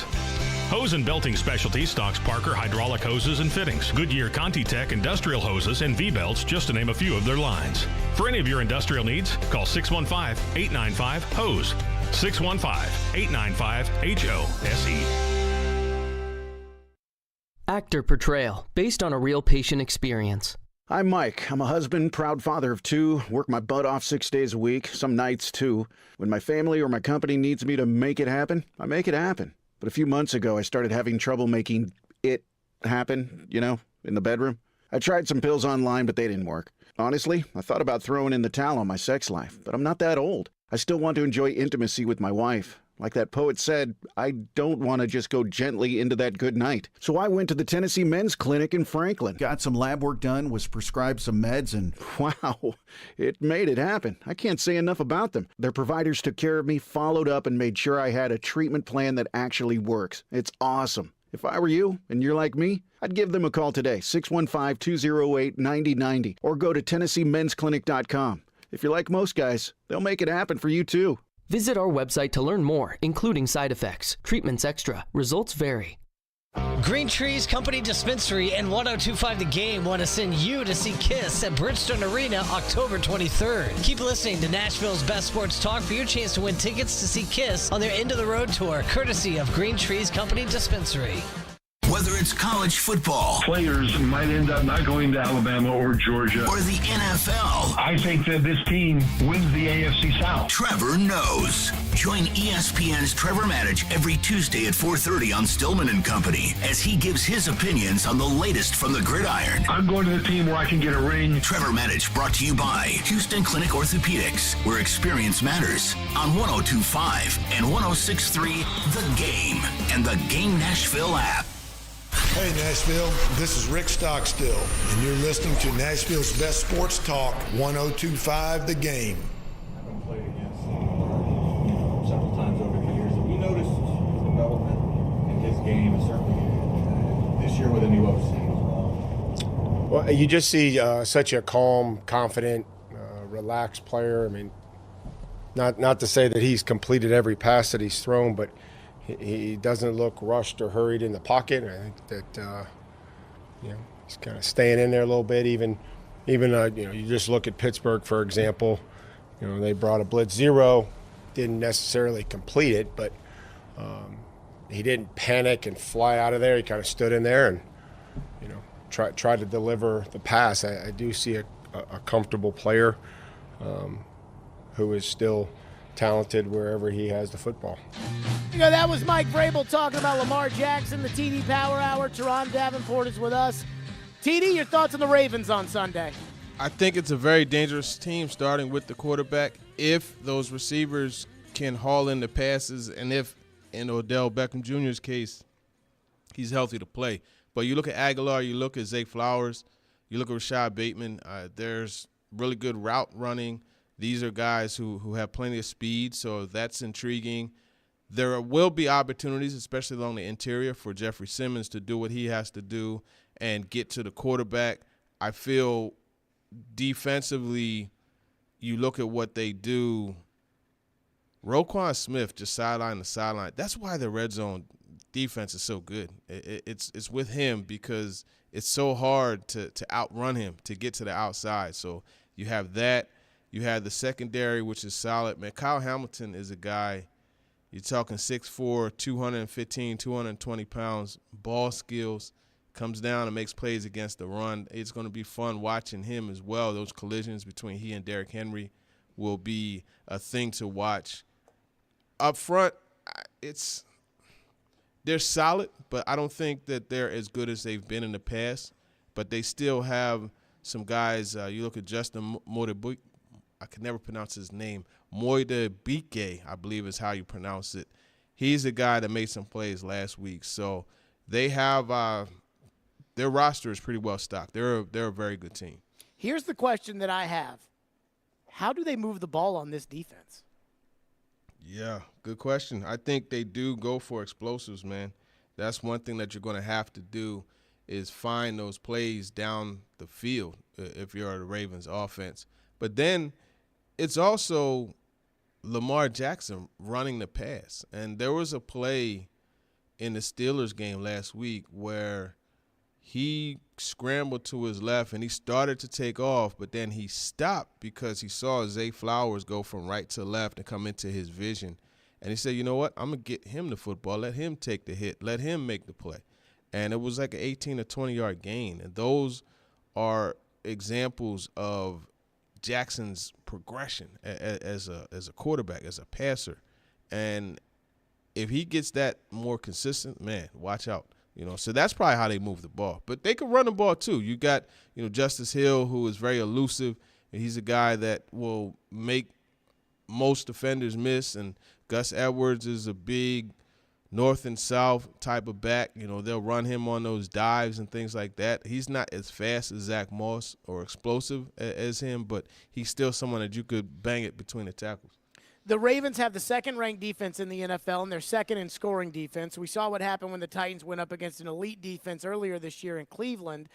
I guess I'm kind of nervous, TD, when it comes to this offensive line holding up against the Ravens and the Titans being able to move the ball, knowing that the Ravens are probably going to stick Marlon Humphrey on, that they're going to stick him on DeAndre Hopkins. And, I mean, that's going to be a very physical match. Derrick Henry had 60 yards the last time these two teams played each other. How do the Titans go about attacking this incredibly solid and consistent defense? Yeah, well, Marlon Humphrey is still working his way back from ankle surgery, or was it ankle surgery? He had a surgery. I thought it was a pectoral, maybe? It was something. He had a surgery early, like right before training camp, so he's still working his way back from that. I think the difference between this game and the Browns game is you don't have the individual wreckers like the Browns did, right? There's no Myles Garrett walking out onto the field. There's no Zadarius Smith walking out onto the field. The secondary for the Browns is a lot better than this secondary for the Ravens. And that's not to say that the Ravens secondary isn't good. Now, Marcus Williams, I think, is a ball hawk at safety. But I just think there will be opportunities to run the football. And this is one of those games where it should be a 20 to 25 carry game for Derrick Henry. And you get that going, then you play action, because this team is a lot like the Titans. They don't want teams to run against them. Now, Michael Pierce at nose tackle is a big, sturdy presence there in the middle of the defense. So it will be tough to run it, but I think there's going to be opportunities. That matchup of Pierce and Aaron Brewer, it's one of those ones where, okay, it's probably better that they work more zone stuff and gap stuff, so you're not just, trying to move a big guy like that. So that's something, because Pierce, he's 345 pounds. Obviously, we know where Aaron Brewer is, and that's a mismatch from a size perspective. TD, what do you make of the travel situation? Ravens go on Monday. Titans are waiting to go on Thursday. Yeah. What do you make of it? Well, the Ravens decided to go on Monday because they actually, Jared, they were going to leave right for London from Pittsburgh, and they shifted that to Monday. But they looked back to their last time being there in London, and they got spanked by the Jaguars, 44-7. In fact, that's the worst loss in the international series. And guys were falling asleep on the bus on the way to the game. Guys were falling asleep in meetings. So they wanted to get that body clock fully reset and acclimated to the London or to, the Europe time zone. So they uprooted the whole operation and put it out there. John Harbaugh, said he wanted the guys to get 6 nights of sleep, and that's what they will have by the time they play on Sunday. Now, the Titans, conversely, I asked Mike Vrabel about that situation as far as guys falling asleep, and he joked that guys fall asleep in meetings here, but he said on a serious note that they didn't have the same issues. So they were comfortable with getting all the hay in the barn up until today and then flying out there. The guys have their strategies. They're going to sleep on the plane. Kevin Byard actually told me that he's been gearing up for this time change by going to bed at between 7 and 8 p.m. And then he said that his plan is to stay up all of Friday and then go to sleep and get readjusted that way. Arden Key has been to London 4 times, and he told me that he's just been doing the same routine as he normally does during the week, but he's going to sleep on the plane. So the main thing for these guys is sleeping on the plane and then finding a way on Friday to get readjusted so Saturday and Sunday, you're ready to go. What do you think of those strategies? Do you think it's – because, like, with Vrabel, I mean, what's he going to say? Is Vrabel going to say, oh, yeah, now we're screwed because they're going to be on London time and we're not? But I do wonder, do you think that, these strategies can work? I think so, and I don't think the Titans were going to do this regardless of what the Ravens were doing. So I don't think that comes into play. But I know I did a London game, the 49ers and Broncos in 2008 or 09, one of the two. But nevertheless, I don't remember it being that bad of an experience. Just as far as, now, obviously I wasn't playing in the game, you know what I mean? So it's different somewhat, but I don't remember it being that tough to get adjusted, So I would imagine they'll figure it out. I don't think it's going to be that much of an issue. I would say that when I went in 2018, and to your point, I didn't play in the game either, I'd say it was probably, a day and a half, and then I think I was fine. Okay. But did you do the strategy of staying up all of the second day you were there? No, unfortunately for me, I had made the strategy of staying up on the plane the whole way to London, which was probably not a very good idea. Yeah, that's not a good So the whole first day I was like on a sightseeing tour bus adventure, and I was like nodding off half the time, and that was some. But I want to say that we left on Wednesday, and I remember on Saturday, they were having the Brexit protests, and so we couldn't get a car to pick us up or anything, so we just ended up walking around London, and we went on some museum tours and stuff. And I think I felt pretty fine by then. So, I think they'll probably be fine. TD's with us. Let's get to your phones as we always do for TD, 615-737-1025. We'll do that next. Hiller Plumbing, Heating, Cooling, and Electrical. That's right. I love Hiller. They take great care of my home, and they can do the exact same for you. They've been taking care of my home for 5+ years. If you have things around your home that you've been putting off fixing, like your regular HVAC maintenance or a clogged bathroom drain, Hiller has some big discounts this month. When the temperatures drop, you do not want to start using your heater for the first time, and you don't want to be dealing with breakdowns and issues. This month, Hiller is offering half-off HVAC tune-ups, and Hiller is bringing back their $99 drain cleaning special. For just $99, Hiller will get you back up and running. These deals only last this month, so be sure to call now. Hiller's work is backed by the Happy You'll Be Your Services free guarantee, and again, I know that because I use Hiller at my home. Hiller offers convenient, quick online booking, so select the appointment time that works for you, and boom, get an instant confirmation. Hiller Plumbing, Heating, Cooling, and Electrical, proud supporters of the Preds, the Vols, and Vandy. Hiller, call the Happy Face Truck today. Vanderbilt football lives here. This Saturday, it's Vanderbilt and Georgia from First Bank Stadium. Kickoff at 11 a.m. Coverage starts at 9:30. Your home for the Commodores is 102.5 and 106.3 The Game and the Game Nashville app. It's the final week of the Electronic Express 40th anniversary sale. Visit any of our convenient locations and save up to 40% throughout the entire store. This week, get a TCL 55-inch 4K TV for only $269, or a stainless steel refrigerator only $499. Plus, get up to 60 months special financing on items like a top-load laundry pair, only $349 each, or an HP touchscreen laptop, just $699. Sale ends Saturday. Electronic Express. We make it happen. Family Leisure invites you to relax at home this fall with all our indoor products on sale now. Family Leisure has theater seating, massage chairs, pool tables, shuffleboard tables, and game tables in stock and ready for immediate delivery. Enjoy the movie theater experience in the safety and comfort of your own home with theater seating from Family Leisure. 3-piece sets start at only $9.99. Massage chairs are only $14.99 as well. Well, I want to redo our game room with a pool table for me and an air hockey and foosball table for the kids, maybe even a ping pong table. Family Leisure has 30 pool tables on display, hundreds in stock for immediate delivery. Pool tables start at $14.99 installed. And don't forget the shovelboard tables, a game everyone can play. Family Leisure has above ground pools in stock and ready for immediate installation. And there's great sale prices on outdoor and wicker furniture. Huge selection still in stock. That's Family Leisure's Relax at Home sale. At both huge locations, Antioch and Franklin. Get a great deal on select Kubota equipment, the #1 rated tractor brand for durability and owner experience in the U.S. The versatile lineup is built to help you make the most of your land. Right now at participating dealers, get a Kubota compact tractor for 0 down, 0% APR for 84 months, plus save up to $800 on qualifying implements. Now through October 31st. See us or go to KubotaUSA.com/disclaimers for full disclaimer. Visit Coleman Tractor, your local Kubota dealer in Clarksville, Nashville, Paris, and White House today. Loki has returned in an all-new season on Disney+. Reunited, that's right. The countdown is over. I've been waiting. Don't miss the return of Marvel's most watched Disney+ show. Loki. A little over the top, don't you think? I thought it was spot on. His time is running out. You better run! Marvel Studios' Loki Season 2. New episodes now streaming only on Disney+.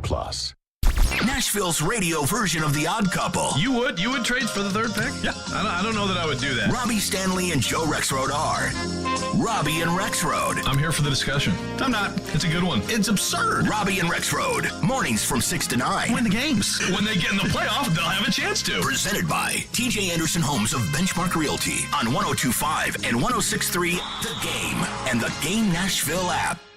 Strong opinions and a strong personality on your drive home. This is Stillman and Company on 102.5 and 106.3 The Game and the Game Nashville app. Be sure to join me and Chris Sanders for the post-game show live at Teddy's Tavern located across the street from Bridgestone Arena this Sunday from 11:30 to 1:30 as we break down the finale of the Titans and the Ravens. Our award-winning pregame show turned postgame show is presented by Parman Tractor and Equipment and the Beast Unleashed. No pregame show this week, TD. We're not waking up that early for that one. I feel you. Let's get right to the phones, which are driven by WilsonCountyHyundai.com. One texter, and we get a bunch of texts about Derrick Henry, so I'm just going to go with the one that I think makes the most sense. John asks, TD, whose side are you on the Derrick Henry-Tajay Spears debate? You know, this is something that really confuses me because I don't understand why it has to be a side. Why can't this be a nice tandem that offers two different things? You want the quick, sudden runs and explosiveness. I think that's where Spears comes in. You want the steady running style that is going to gradually wear a team down, which is what I think this Titans team needs this weekend. You got Derrick Henry. They're both on the field at the same time so much, and they play off of each other, whereas you have Henry go in motion sometimes, and then you run Spears the opposite way, or you have Spears go in motion and you run a dive to Henry. Like, there's so many things. So I think they could exist together. I'm not on one side or the other. I think you need both of them in the mix in order to be successful. I'm in the give the ball to Derrick 20 times a game camp. See, here's the thing. It's going to vary from game to game. Like, you can't just blindly go in and be like, okay, we got to give the ball to him 20 times. I don't think you could blindly do that. Now, a lot of times the flow of the game will take you to that, and I think that's when you make sure that you stick to it. But there are going to be times where, case in point, right, we talked about red zone and getting behind the chains on third down. 3rd and 15, guess what? Henry's not going to be on the field. Mm-hmm. So it's all conducive to how things work as far as the flow of the game. One stat, though, that I find just shocking about Spears, he's averaging 4.6 yards a catch. Yeah. I mean, how many times is he catching the ball behind the backfield? So or that a I yard you. from you know what I mean? You know, like against Cincinnati, for instance, I think it was a 4th down or maybe a 3rd down where Tannehill moved and Spears went into the open spot of the zone and Tannehill put it right over there for Spears and he made sure he got the 1st down and then he went down, and that's exactly what he's supposed to do. It was a great play by Spears. But, you know, where's the catching the ball and boom, taking off with it? Look, it hasn't been there, right, as far as like the super explosive plays. But again, it's you know, there's 5 games in the mix. He's averaging, over 5 yards per carry. So you definitely know that he is a playmaker. You saw the 19-yard touchdown that he had. I don't think, and this is the thing I feel too many people are caught up in, trying to take away from Spears his game to account for giving the ball to Derrick Henry more. Both things can coexist. Mm-hmm. And just because if you look, Spears doesn't have a whole lot of carry. I wouldn't say Spears is really the one that's just cutting into the carries for Derrick Henry. There are times where they're calling a lot of pass plays. You have to look at that too. Chase says, I love you, TD, but is Chig a bust? You had me believing. That comes from Chase. How could you say a bust after 5 games into a season where he's actually starting? No, of course he's not a bust. Is he living up to the level of production that a lot of people expected, including myself, before the season? Absolutely not living up to that expectation. But there's still plenty of time. There's plenty of time for things to happen, man. And I think that's the problem. Like, we get so caught up in the now, in the moment, and it's such a microwave mindset. Sometimes it takes a little bit, and I think that's just the case with Chig. Now, can he catch the football better? Absolutely. He has to catch the football better.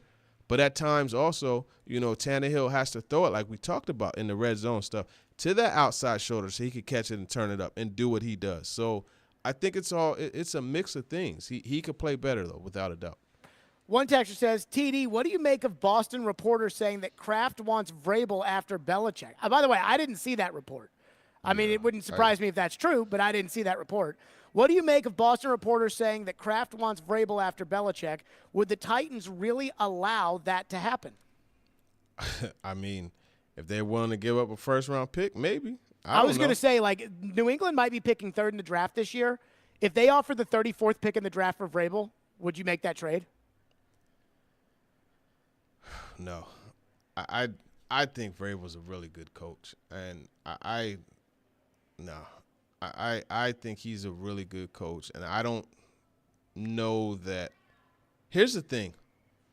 I feel like you're always going to have stability with Mike Vrabel.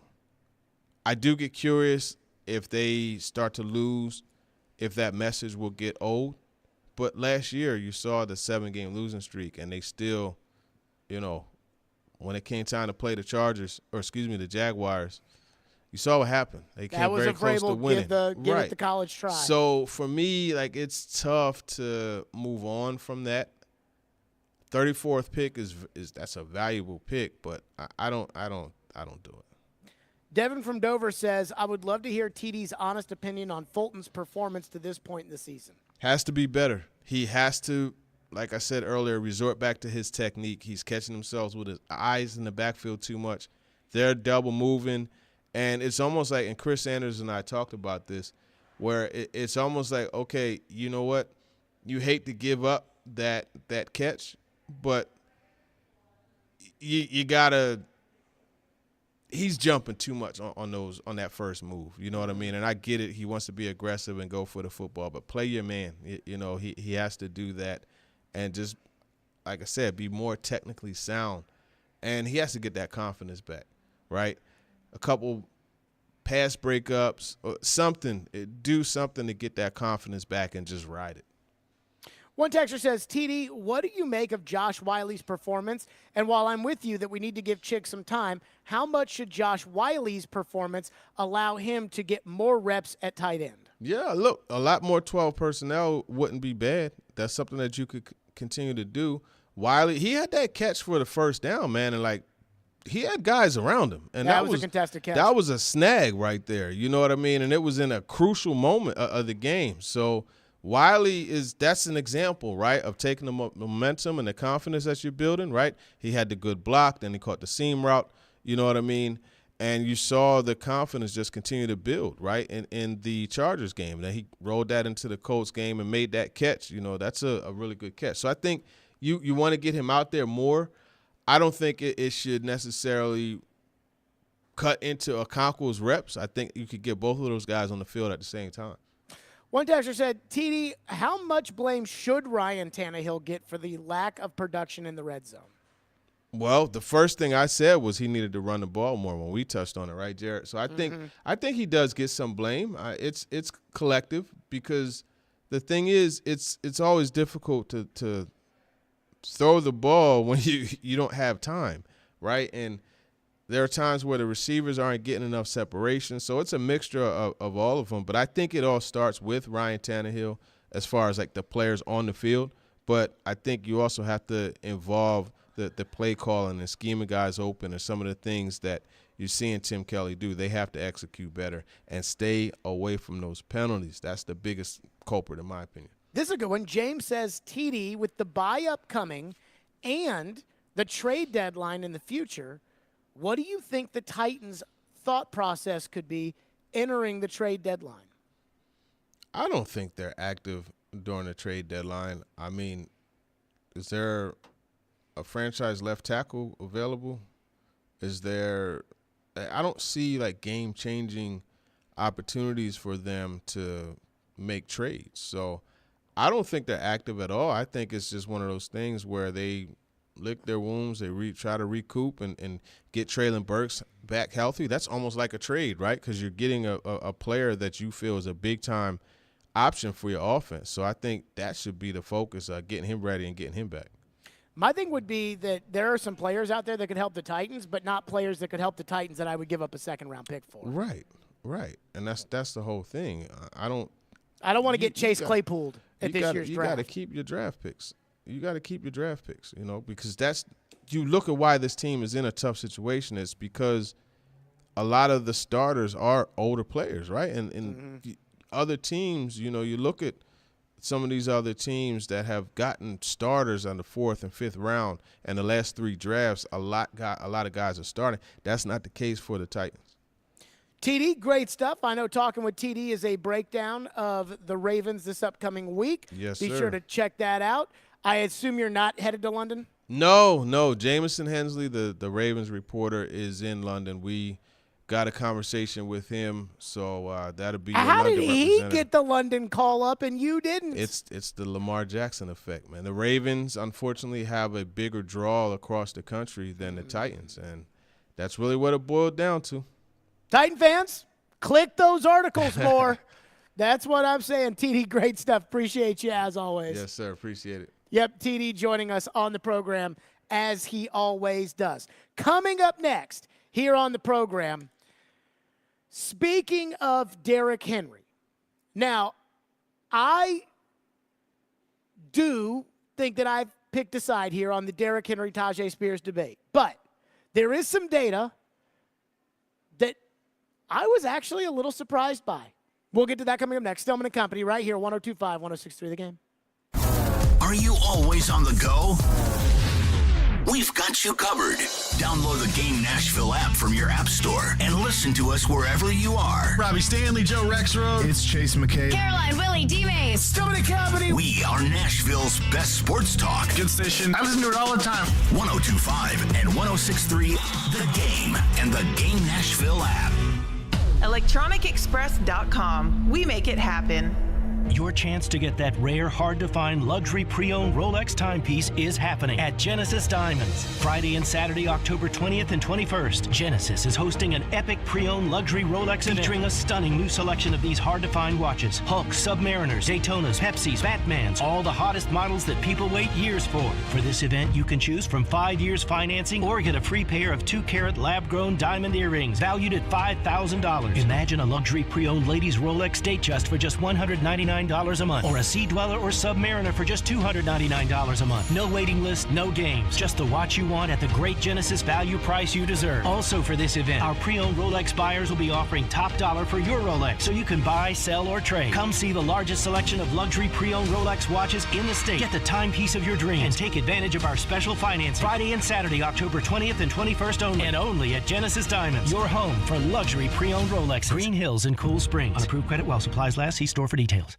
Are you drowning in credit card debt? Want to get cash out of your home's equity? Loan Pronto can do it now in less than a week. Hey, Willie Donick here. That's right. Loan Pronto's Equity Express line of credit just got even faster. You can get $50,000, $100,000, even $200,000 in as little as 5 days. You don't even have to touch your primary mortgage. You can keep that 3% rate intact. Get just the money you need and pay off all those credit cards or get that home improvement project started. With this revolutionary program, you can access up to 90% of your home's value, and in most cases, there's no appraisal. Stop paying insane interest rates to the credit card companies and get tens or even hundreds of thousands of dollars in cash in as little as 5 days. Call Loan Pronto now for the even faster Equity Express line. 615-499-5780. That's 615-499-5780 or go to loanpronto.com. 615-499-5780. Equal housing lender, NMLS 166-1781, subject to lender approval. Nashville's Best Deals is a great place to save cash fast. Get up to half off or more on dining and entertainment at thegamenashville.com/deals. Check back often for new featured deals and save money now at thegamenashville.com/deals. At Simply Safe, your safety is the only thing that matters. Introducing 24/7 Lifeguard Protection, only from Simply Safe Home Security. Now, monitoring agents can see and speak to intruders through our new indoor camera to help stop crime in real time and for fast police response. Get 20% off any new system with Fast Protect monitoring at simplysafe.com/radio. Advanced home security, 24/7 professional monitoring for less than $1 a day. There's no safe like Simply Safe. Live from the Hiller Plumbing, Heating, Cooling, and Electrical Studios. WPRT-FM Pegram, WPUC HD2 Laverne. Nashville's exclusive home for the Nashville Predators. 102.5 and 106.3. 79-52 Vanderbilt. I think he's going to coach up by Cheryl. You're going to see more moves. The Game. A Cromwell Media Station. Where you have a voice. He had a competent coaching staff. You just play terrible and you keep playing. And we have strong opinions. What a whiny freaking crybaby response. This is Stillman and Company with Jared Stillman on Nashville's best sports talk, 102.5 and 106.3 The Game and the Game Nashville app. Stillman and Company, 102.5, 106.3 The Game, streaming live on Twitter, Twitch, YouTube, and Facebook Live from the Hiller Plumbing, Heating, Cooling, and Electrical Studios. here at Bridgestone Arena ahead of the Preds season opener, the home opener for the 25th season. Everybody's got on 25th season gear out here at Bridgestone Arena. Hal Gill will join us at the desk momentarily here at some point this hour. Now, I want to get to the great debate. And TD's not completely wrong when he says the great Derrick Henry, Tajay Spears debate. TD's not completely wrong when he says, why do I have to pick a side? You know, a couple years ago, I was involved in some kind of, I don't want to say political, because it wasn't very political, but it was athletic political drama, if that makes any sense. And there was one side of people that wanted me to hate somebody that I didn't hate. And I said, why do I have to pick? But there is a reason why I think, as far as I'm concerned with the Titans and the offense, that you do have to pick. And it's not so much Derrick Henry versus Tajay Spears as much as it is this Derrick Henry's offense, period? If it's Derrick Henry's offense, then the offense is Derrick and everybody else. If it's not Derrick Henry's offense, then it's Derrick and DeAndre and Chris Moore on the deep ball and Nick Westbrook-Akine and Tajay Spears and Chigakonkwo and Josh Wiley. And let's make sure we get everybody the ball. All right, here we go. 29, Zebra, X Queen, double wide, Eagle 2XY, ready, break. We got to make sure we get Chig the ball on this one. And to me, I believe that this is still Derrick Henry's team. And that if it's Derrick Henry's team, then everybody else comes after that. Everybody else is secondary to me if this is Derrick Henry's team, including DeAndre Hopkins. Now, DeAndre Hopkins is the best receiver you have, but still, the way I'm approaching these games is Derrick, got to get Derrick going, because I believe the number one offense for the Titans, Ian, is Derrick Henry. And the second best offense is? Fake it to Derrick Henry. I'm convinced of it. But everybody keeps telling me, our midday show, everybody tells me, oh, what is Spears? You got to get the ball in Spears' hands. He's explosive. And I'm like, is he? Is he that explosive? Are we at the point where Derrick Henry is Jerome Bettis at the end? Derrick is certainly not Eddie George at the end. And I say that with all due respect to Eddie George. But Eddie at the end, I mean, Eddie was slow. You know, you have Madden and Michaels doing Monday Night Football, you know, the year before Eddie's last year, and they're like, yeah, he can't hit the hole anymore, but they still love him. Derrick can still run. So Zach Lyons of Football and the Other F Words podcast must have been listening to Jared versus Joe, Ian, because at 5:46 last night, he tweeted out the fastest ball carriers this season according to the NFL's Next Gen Stats, which I believe is exactly what we were talking about on Jared versus Joe. And the number one fastest ball carrier is Tajay Spears at 20.84 miles per hour. And that was on the 19-yard touchdown run. Number two is Burks at 20.7 on the 70-yard reception against the Chargers. And number three, Derrick Henry at 20.56 and Derrick Henry at 20.05 on that 29-yard touchdown run where he stopped, pushed off the linebacker, and then went going. What that's telling me is that Derrick Henry is as explosive as Tajay Spears. Now, that's not saying that Spears doesn't have speed to his game. Spears does have speed to his game.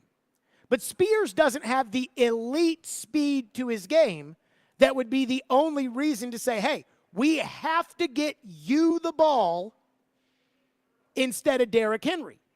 Now, Devon Achane, who is currently on IR with the Miami Dolphins, a team that values speed. Devon Achane has 3 runs this year over 21 miles per hour. He is one of the fastest ball carriers in the NFL consistently. Tyreek Hill on his team is also up there. If Tajay Spears was running at Devon A. Chain speeds and was consistently running at Devon A. Chain speeds, where he is a mile per hour faster than Derrick Henry, that is a different discussion. But he's not. Tajay Spears is averaging 4.6 yards per catch. That's not explosive. A good passing offense in the NFL, like the line of demarcation, the Mendoza line of a good passing offense is 7 yards per attempt. Spears is averaging 4.6 yards a catch. That's not Alvin Kamara out of the backfield. That's not Marshall Faulk. Now, again, for me, the reason why I have to pick a side between what this team should do going forward, between how many touches should they give Henry, how many touches should they give Spears, how important is it that they work Spears into the game plan to make sure Spears gets the ball, is because at the end of the day, this team, especially on offense, but this team doesn't have an identity right now. For years, the identity was Derrick Henry. So they're going to run the crap out of the ball with Derrick Henry. Now, they've gotten away from their identity, I think in large part, because Vrabel was so hell-bent on finding guys to protect the quarterback this year that they completely ignored run blocking, which is why they kept Aaron Brewer and they signed Andre Dillard, and neither guy can run block at all, and that has hurt Derrick Henry. But if that's going to be your identity, you cannot give Tajay Spears the ball more than you would give him in a complimentary role. And that's what he's playing right now. And that's where I want him to stay. But if your argument is he is so explosive, well, again, on his fastest run this year, he's 20.84 miles per hour. Derrick on his fastest is 25.6. Really not that much of a difference there. And Derrick's 29 years old. So, to me, I am picking a side. I'm picking the side of Derrick Henry. And as I said before to start the season, I'm willing to lose with Derrick Henry. I'm willing to go into these games saying, I'm giving the ball to Derrick Henry. This team is going to find a way to give the ball to Derrick Henry. We're going to run play action for Derrick Henry. We're going to set up our passing game based off of everybody being afraid of our running game. And then we're going to find a way to run the ball when we've got to run the ball. And then everything else is secondary. I thought the handoff to Tajay Spears on the 3rd and short the other day where he gained 5 yards was brilliant. Why? Because it was a fake to Derrick Henry. Spears was lined up at fullback. The 19-yard touchdown was created in large part because they faked it to Derrick Henry onto the left. This idea that Tajay Spears has some kind of skill set that the Titans are underutilizing is crazy because giving him the ball means taking the ball away from Derrick Henry, and I'm not doing that. Now, we can take away Chigakonkwo's touches, and we can give those to Tajay Spears, and I'll be for that. We can take away the deep shots to Chris Moore and give those touches to Tajay Spears.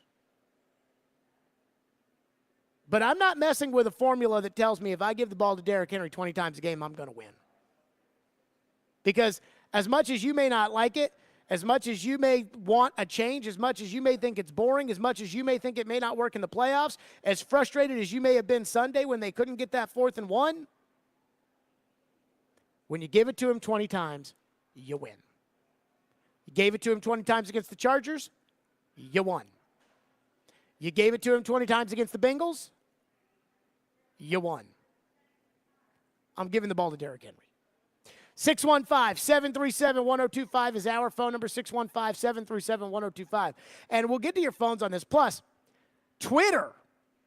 I mean, this has gone crazy, and everybody's got charts and analytics and stats and data, and we'll get to that coming up next.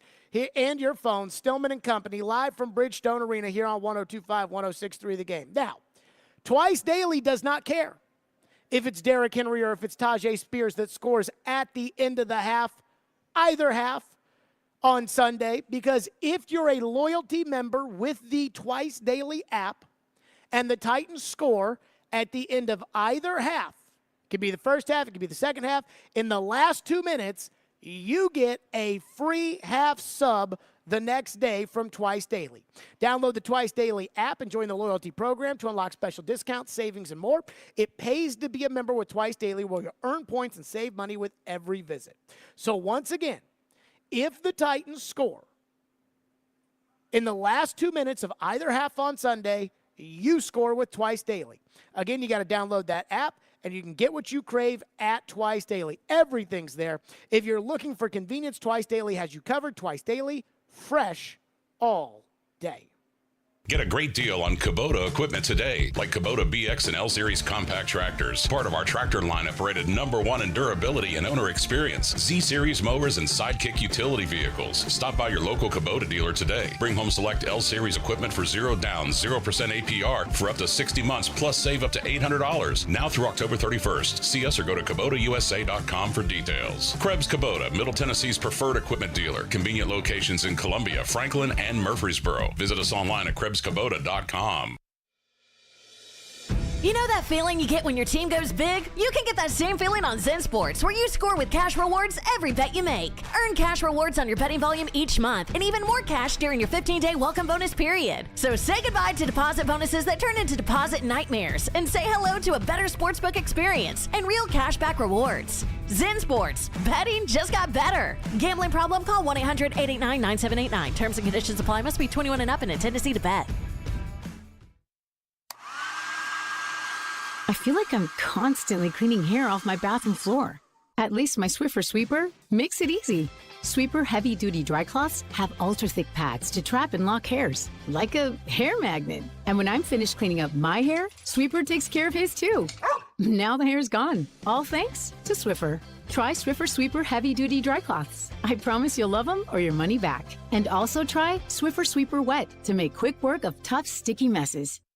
Teddy's Tavern, downtown's newest bar with an old Nashville feel, is conveniently located across the street from Bridgestone Arena and just blocks away from the pedestrian bridge. Get a taste of the new brunch menu to fuel your Titans Day pride on game day. Pre-game specials from 9 a.m. till kickoff when the Titans play at home include 2-for-1 draft beers, mimosas, and Bloody Marys. Teddy's Tavern is where you want to be before every Titans home game, so come downtown early and meet me at Teddy's. O'Reilly. Protect your vehicle's engine with Syntec and O'Reilly Auto Parts. Syntec Premium Full Synthetic Motor Oil is formulated for today's engines to dissipate heat and friction and reduce wear. Get 5 quarts of Syntec Full Synthetic and a MicroGuard Select filter for just $33.99. Limit supply. See store for details. Get Syntec only at O'Reilly Auto Parts. O'Reilly Auto Parts. We try to stay cool by being on social media. I'm with it. I'm hip. Follow us on Twitter at 1025 The Game and on Instagram at 1025 The Game Nashville. Hey! Oh, yeah. And like us on Facebook, too. You're listening to Stillman and Company on 1025 and 1063 The Game and the Game Nashville app. Two things we always talk about with the stats, right? There's the eye test, and then there's the analytics. And how do the two meet? Then there's the analytics, which suggests that Derrick Henry doesn't break as many tackles as he once did. There's this new stat that people are developing called expected yards per attempt, right? They look at the play. I don't know how they come up with it, honestly, but it's like, should you get a good running back will get more than expected, an average running back will get exactly what's expected, and then people will get below. Derrick Henry How do you even calculate that? I don't know. Derrick Henry does not grade nearly as well in these categories as he did 3-4 years ago. Tajay Spears grades really well in these things. There you go. That was Willie. And today on Twitter, somebody sent me some chart that was like some kind of like percentage expected, loaded box fronts, blah, blah, blah, whatever. And at the very, very far end, like the good side of the chart, was Tajay Spears. And they were like, see, Jared, see this chart. Tajay Spears, you are not willing to admit reality, Jared. Look at the chart. And you know what I thought of, Ian, when I saw that? What's that? I remember when Titans Twitter sent me the charts of Jadeveon Clowney's win rate stats. Pass rush win rate or yeah, whatever. bull crap that Yeah. was. And everybody was saying, see, he's Double as good teams, as Joey yes. Bosa. And I'm like, he never sacks the freaking quarterback. Are you telling me he's as good as Joey Bosa? And everybody said, no, look at these stats. And the old man sitting on my couch at my house when we did the show during COVID was sitting there going, I mean, if you don't hit the quarterback, it doesn't matter. He was more interested in actual sacks. Yeah, he didn't care about your win rate, chart, stat, one or another or whatever. But here's the thing about the stats and the gurus and the analytics and all the other things. When it comes to Tajay Spears, and I'm not knocking Spears with what I'm about to say, but it lacks context. When you're telling me that Tajay Spears has more yards per carry than Derrick Henry, so that's a big deal, I'm telling you that Tajay Spears had 35 yards the other day, and 19 came on one play in which they faked it to Derrick Henry, and then they gave it to Spears. On 3rd down and 1, Derrick Henry's lined up at running back, Spears is lined up at fullback, and they gave the ball to Spears. And that's 5 yards.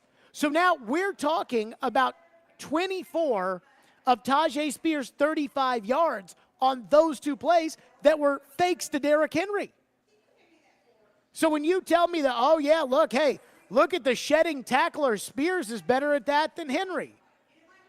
They don't magnetize to Spears the way they do Derrick Henry because before the snap, the other team is all the linebackers and safeties are looking at number 22. And the best way I can say this is when you can give me stats that basically say that when Tajay Spears is pitched to the same way Derrick Henry is pitched to, and Tajay Spears is a better back, and you can explain to me how it is that you've taken out all the other variables, the amount of attention that Derrick Henry receives as compared to Tajay Spears, the dedicated game plans that are built around Derrick Henry, unlike Tajay Spears, if you can show me that Tajay Spears is being pitched to the same way Derrick Henry is and is better than Derrick Henry, then we've got a discussion.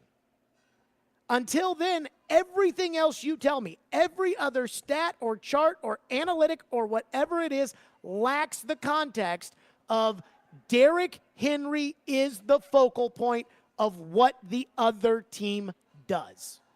And Tajay Spears is not. What happens is these coaches walk into meetings on Wednesday when they're introducing the Titans, and he doesn't even have to point on the screen to, hey, we got to worry about number 22. Because everybody in that room knows it. Derrick Henry's a superstar. But their game plans are built around him. So until you can show me that teams are treating them the same, that's different. And so your charts, oof. Texture says, can Derrick Henry still handle 30 touches a game? What has led you to believe that Derrick Henry can't?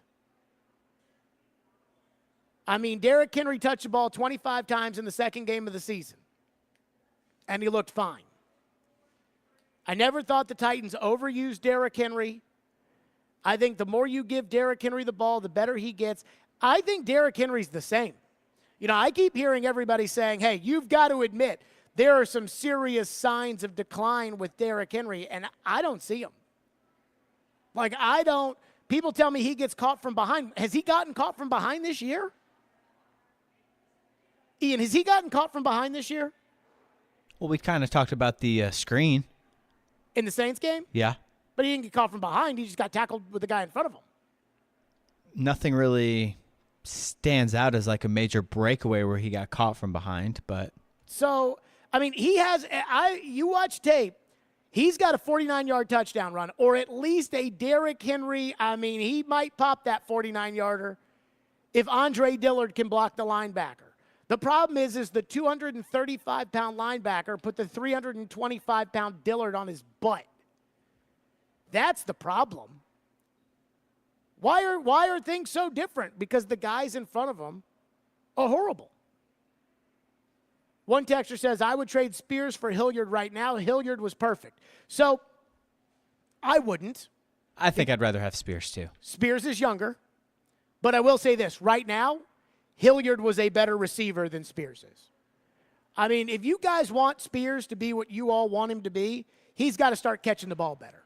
Like, he's got to be a legitimate receiving threat catching the ball. Guys like McCaffrey and Kamara, and like, they can line up at a receiver position and they can run a receiver's route. Spears can't. Like, he's got to start doing that. It's got to look better of him catching the ball and cutting up with it. And I'm not even sure I really saw much of that in training camp of the preseason. So to me, that's got to change a little bit. I mean, 4.6 yards per reception, that is unacceptable for a guy who's supposed to be, kind of a speed back. One texter says, I'm so tired of the Henry-Spears debate. Spears is not facing the same fronts. If Henry were not playing the entire game, the other team would change their front. I would prefer to take advantage of the loaded fronts with more play action. Exactly. They do not pitch Tajay Spears the same way that they pitch Derrick Henry. And the only problem, I should say, and the reason for that is because he's Derrick Henry. That's why they're pitching around him, because he's a superstar.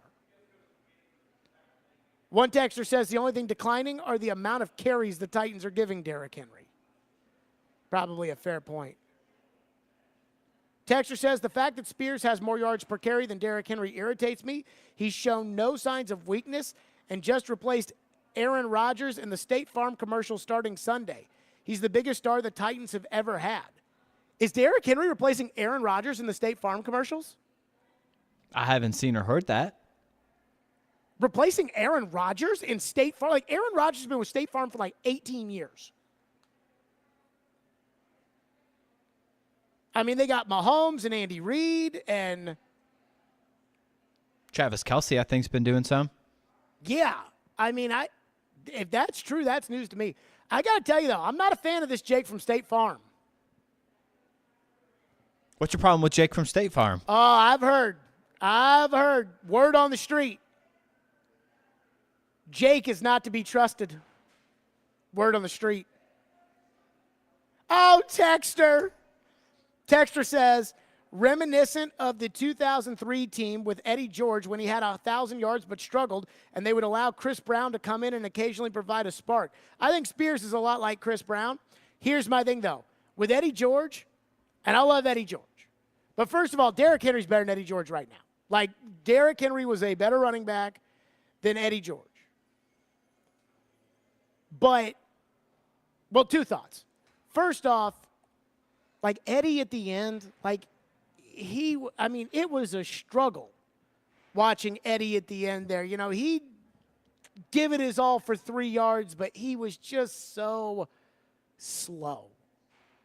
Derrick's not that way. Eddie didn't have 29-yard touchdown runs where he got to 20.5 miles per hour, the way that Henry did the other day against Cincinnati the other week. But I do, I hope for Tajay Spears' sake, I hope Spears is better than Chris Brown. Because Chris Brown had a 1,000-yard season, but Chris Brown was supposed to be the dude, and he never was. And I'd love it if one day Spears is the dude. Hal Gill is here with us. He will join us. He's all suited up and everything else. We'll do that coming up next. Stillman and Company, live from Bridgestone Arena, 102.5, 106.3 The Game. All the big plays. And we are done. Vandy 24-21. All the big stories. I'm sure Vandy will be a much better team if Clark Lee is the coach. All in one place. We are Nashville's best sports talk. 102.5 and 106.3. What a stop by UC Sarah. Then he wouldn't end up on my team. Driving his way to victory lane. I think that's the right strategy.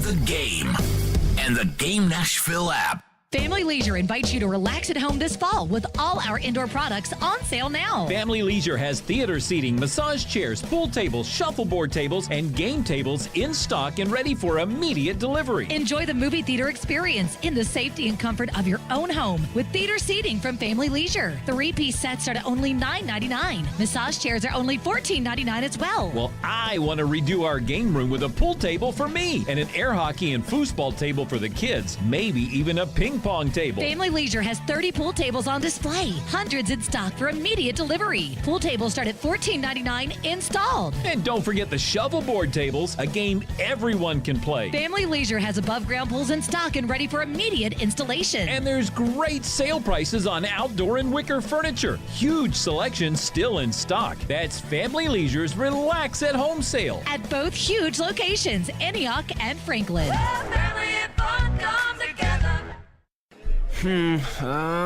Let's see. That one. Wait, I didn't see this one. We apologize. When you have as many microbrews on tap as we do, we know it can be hard to make a decision. Don't worry, we're patient. Wow, let me see here. Bar lines at the Omni Nashville Hotel. Incredible apps and salads, delectable burgers and wraps featuring local Tennessee whiskey and local brews on tap and live music 7 days a week. The decision is obvious. Bar lines at the Omni Nashville Hotel.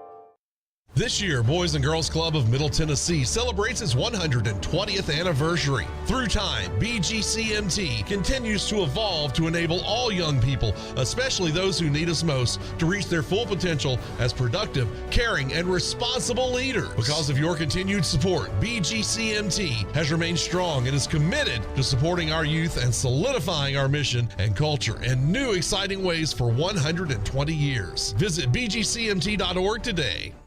It's electric in Smashville. The International Brotherhood of Electrical Workers Local 429 has a new path to a dignified career. Local 429 is accepting applications for the highest skilled electricians and linemen and is providing the best training in Middle Tennessee. They are the International Brotherhood of Electrical Workers Local 429. Call them at 615-889-4429 or go online to ibew429.org. IBEW Local 429, your proud seventh man since the beginning.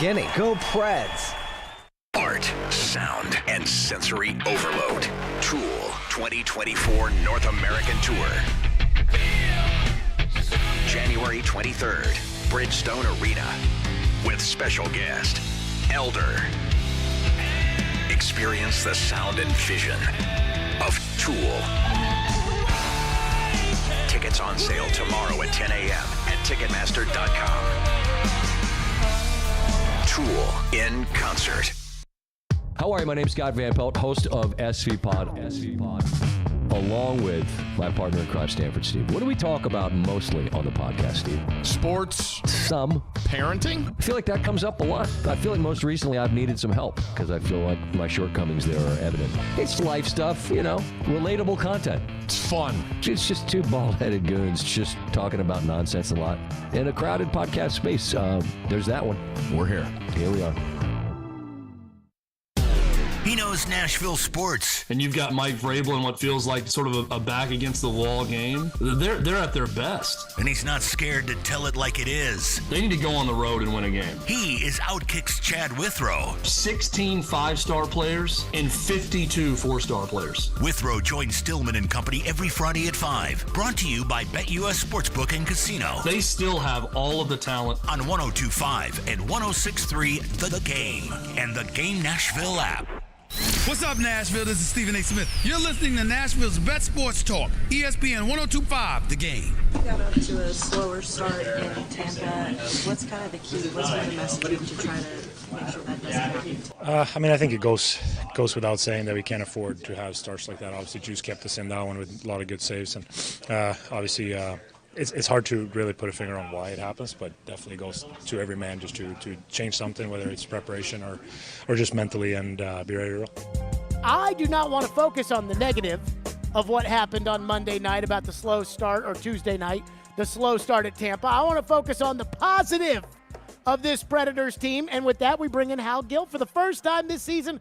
Harold, it is so good to see you here at Bridgestone Arena. It means hockey's back, Jared. Have you missed the Stillman and Company program?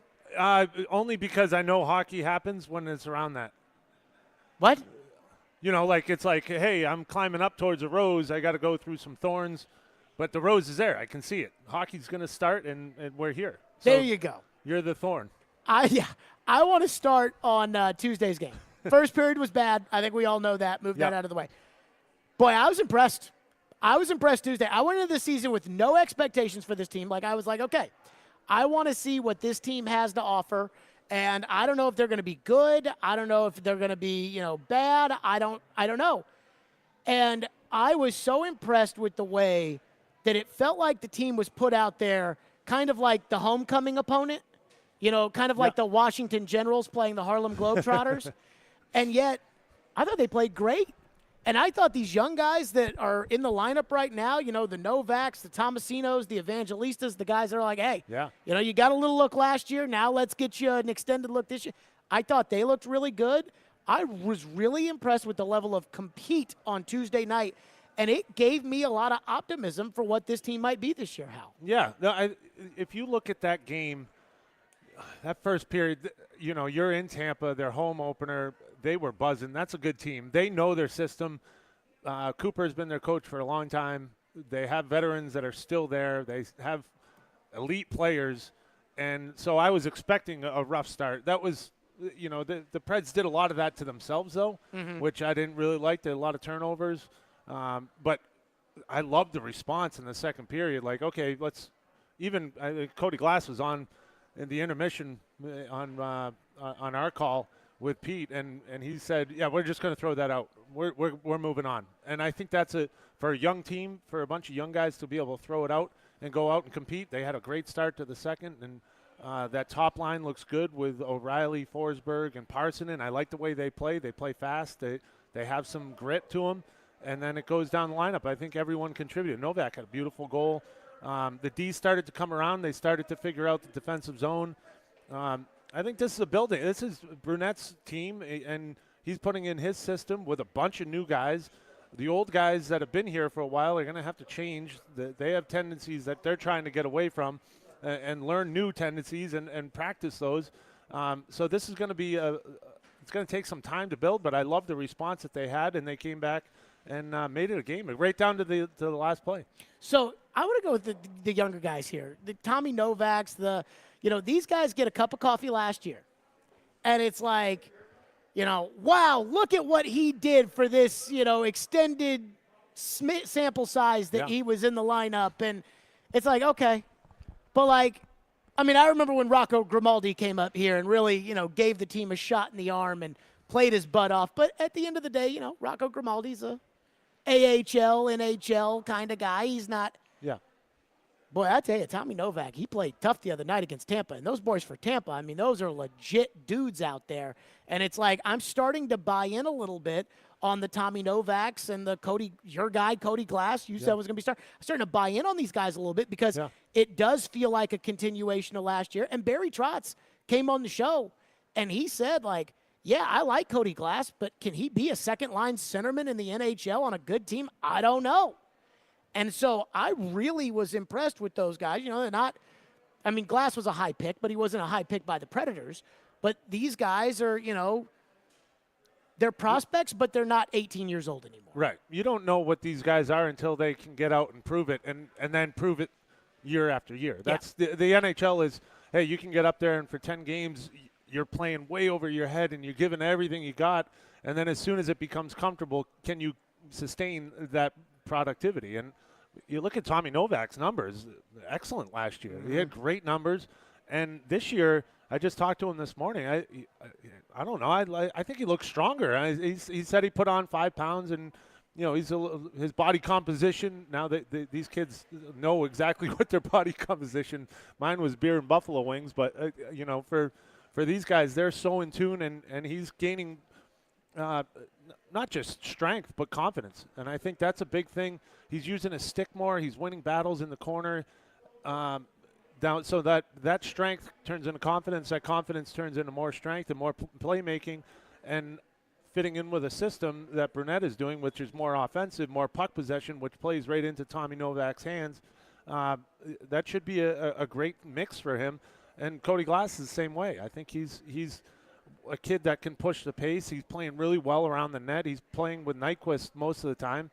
They've got a little bit of a chemistry that they're building on, and so I don't know, these kids. I think they're fun to watch. They were fun to watch last year. I'm really excited to see what they can do with a more offensive system with Burnett and more puck possession. I think that plays into these guys' hands. These young guys, you're going to have to tolerate mistakes. They're going to make mistakes, but they got to learn and grow from them, and that's where they're at right now. And we'll see. This is going to be an exciting year because I don't think you can just count on anything any given night. It's going to be some ups and downs, hopefully more ups. Hal Gill's with us. Are you worried about the schedule to start the year? Tampa, loaded. Seattle, loaded. Boston, loaded. Edmonton, loaded. Yeah, Edmonton was thinking they were going to just sweep through everyone. What happened? Vancouver, 8-1, smack, boom. This league is tough. Even if you like tonight, you don't look over there. Matty Beniers and McCann. They have some skilled players, but really, it's four lines that are going to come hard and they play fast. There's not a big superstar power, but they had a great run last year. They're building on their confidence. That's a good team. Anytime you jump on the ice in the NHL, it's going to be a challenge. And so I just like the way the schedule. If you look at it, it's a good mix of road, home, some home games in October, and then, the big road trip that comes at the end of October into November. That's going to be a challenge. But I think it's a balanced schedule right now. And there's going to be tough teams, tough challenges, but I think that's going to be good for this team to go through that early to see, okay, where do we stand in the real NHL, not just cruising through and playing easier games. What do you think about the mix of older guys like Ryan O'Reilly and Ryan McDonough and Roman Josi and Philip Forsberg and younger guys? We brought up the Novaks and, those guys that are kind of in their mid-20s now-ish, their early to mid-20s. And then the early 20 guys, the Evangelistas, and maybe even some guys, Tomasino, that we may see called up from Milwaukee later in the year as well, like a Kimmel or two. I know you've played on teams in the league. Is there kind of like a symmetry that comes from having, a set amount of veterans, a set amount of, guys? I think you need a balance. You need a balance. I think that's, Barry Trotz, I think that's what he was looking for. He was looking for not just veterans, but good leadership veterans. Then you look at Ryan O'Reilly. Yeah, he's a skilled player, but he'll kill penalties. He'll win faceoffs. He battles. He competes. He's a great defensive centerman. He'll play the power play. He's a good mix of everything. And he's also kind of a character, right? He's fun. He loves the game. He loves the fun part of it. And so the young kids, Cody Glass today said he was a sponge. He's just taking it all in. And if you have the right guys, the right leaders like McDonough is going to block shots. He's going to do all the thankless things. He's going to battle and compete. And he's an extremely smart defenseman. So young guys like Carrier, like Fabro, Lauzon, these guys are learning from them. And then you throw in Luke Shen, who they're going to learn from, the toughness that he brings every time he gets on the ice. That's something that they're going to learn from. So it's not just Roman Josi, a superstar that carries the puck and skates. Everyone wants to do that, but it's not everyone can do that. That's why he's one of the best. So you complement it with leaders that aren't just skilled, but have a well-rounded game, and then you hope that these young guys can develop more of a rounded game. And Tommy Novak is learning from these guys. Did you feel that way, like when you played here, for instance? Yeah. And you weren't on the team, in 15, 16, 17, but you were on the team, 2012 and 2013. Young Roman Josi. Yes, Ryan Ellis, like those guys. Did you feel like that kind of relationship when you were on the team? Yeah, I think when you're young defensemen, especially defensemen, you're learning from everything you see. You see one guy make a pass in the middle, and you go, "Oh, I'm going to try that next." That was open, And a lot of young guys don't see it until it happens, and you can coach them and say, "Hey, look for it." But until they see it, until a guy comes back to the bench and says, "Hey, the middle's open," you don't see it. So I know I watched it firsthand. Roman Josi and Ryan Ellis were in Shea Weber's pocket, they were. What are we going to do? How do we do this? And how do we learn from you? And so you can see that right away. And that's a great guy. That's another well-rounded defenseman. He wasn't just a superstar. I mean, he is, but he did all the little things right. And I think you learn from that, and I think that's really important to build a team. You can't just say, let the young kids play and see what happens, because they might play the wrong way. You need those guys in the locker room that, accountability becomes a huge thing. Like, hey, I want to win. I need you, kid. Come on, like, let's play the right way. And if you don't play the right way, then I'm going to get on you. Coach can say only so much, right? But if you have a guy that's coming back to the bench with you and going, hey, you need to be better, like, let's step it up here. Well, and two, like, between us girls, isn't that why Matt Duchene's not here anymore? Like, Barry Trotz, and I like Matt Duchene fine. I mean, I didn't really know him that well. I didn't have any issues with him or whatever. Barry Trotz fired him. Like, that was basically, hey, man, like, as close as being fired as that can be in hockey, that's what that was. Yeah. And I think it's because, to your point, Barry probably didn't get the sense that Duchene could do that for those younger guys, whereas an O'Reilly can. Well, Dutchy's a really skilled player, and I think if you put him, we'll see what happens with him in Dallas. He's a skilled player. If he's playing around guys that are higher skill than him, then he's got to feed them. He's got to respond to them, as opposed to just going out and scoring goals and playing his game. I don't think he was driving the play. And so if you're not going to drive the play, you need to help other people around you. And I don't think he was doing that. You look at Johansson, and I watched him play Colorado last night, and he's got Rantanen on one side and McKinnon on the other side. He doesn't have to be the big dog. He's got to distribute the puck, and so he's changed his game. He looked good. He looked strong. Here, he wasn't that guy. He felt like he had to be the guy, and I don't think he was the guy. And so I think you strip that down, and you get character guys like O'Reilly, Nyquist, that are going to complement each other and help these young guys play. I love watching O'Reilly with Forsberg. They're working in practice. They're trying to get better every day. And O'Reilly, why does he have to get better? He already won the Cup. He already won the Conn Smythe. This guy's a stud. But he's out there working because he knows how big it is. And you can see guys like Forsberg going, okay, I'll follow your lead. And now they're working on something. And so I think even for the veterans, it's a big thing. A jolt in the arm, a push in the arm for Yossi to be better. Everyone is feeling that. And I think those guys bring it out where I think, Dutchy and Joey, as great players they are, they weren't bringing that out in their teammates. Last one for you. What are you thinking tonight about the Kraken? That's going to be a tough game. You know what? You know what scares me? I'll tell you what scares me is they went in, and I think they pride themselves in being bigger, physical, power, quick team. They attack the net. They're quick counters, and they played Vegas, and Vegas just bullied them. Vegas is a strong, hard team to play against. That's why they won the Cup. And they have the same team, the same system, and they went out and really kind of bullied them. And so if I was on a team that just got bullied and I think I should be the bully, expect them to come hard, and they're going to play a physical, hard, fast game. Burnett said it this morning, is like this team plays fast, and they're going to play hard, and we got to be ready for that. So this is going to be a good test. Home opener, hopefully juices are flowing. These guys are going to be fired up, not too fired up. Stay even keel, play ready, and we'll see what these guys got. Coach Al Gill, he'll be on the bench. You'll be on the bench today? In between the benches? I wish. Not coach. I'd love to play if they have But contract. you're going to be in between the benches tonight? I think Barry Trotz had enough of me. I don't think he's bringing me back. He'll be up top. I'll be up Part top. of the three-man booth tonight. That's too bad. Hal Gill See joining Mason, us Willie D, as always. We're going to be bringing it out. They're going to be mad that you're encroaching on their space. They're going to say, I know. Vanderbilt football lives here. This Saturday, it's Vanderbilt and Georgia from First Bank Stadium. Kickoff at 11 a.m. Coverage starts at 9:30. Your home for the Commodores is 102.5 and 106.3 The Game and the Game Nashville app.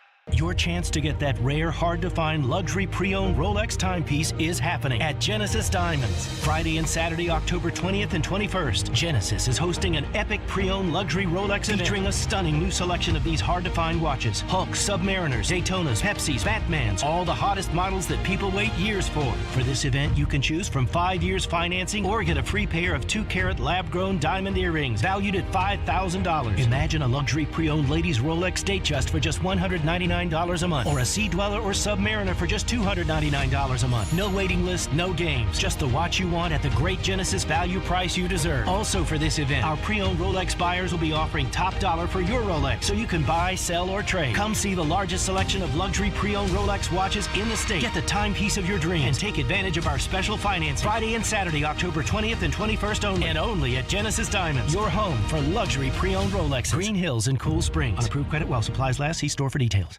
Pella Windows and Doors of Nashville invites you to support Breast Cancer Awareness Month by donating to Breast Cancer in Action. BRA's mission is to empower breast cancer survivors physically and emotionally by creating inclusive communities where all can grow in strength, resilience, and joy. Find it in your heart to donate by going to info@bragroups.org. Pella Windows and Doors would also like to thank their sponsors of their Putt for Pink Customer Appreciation Event: Binks Lodge, the Nashville Predators, Apio Media, Little House Animal Hospital, Mid-10 Ford, and 102.5 The Game.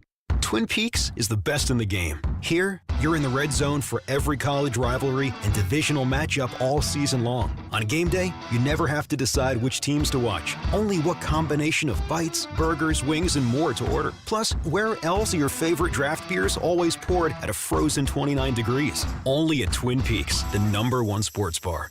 Stick around after the sun sets. Twin Peaks is open really late. Wind down with bourbon and late-night bites. Only at Twin Peaks.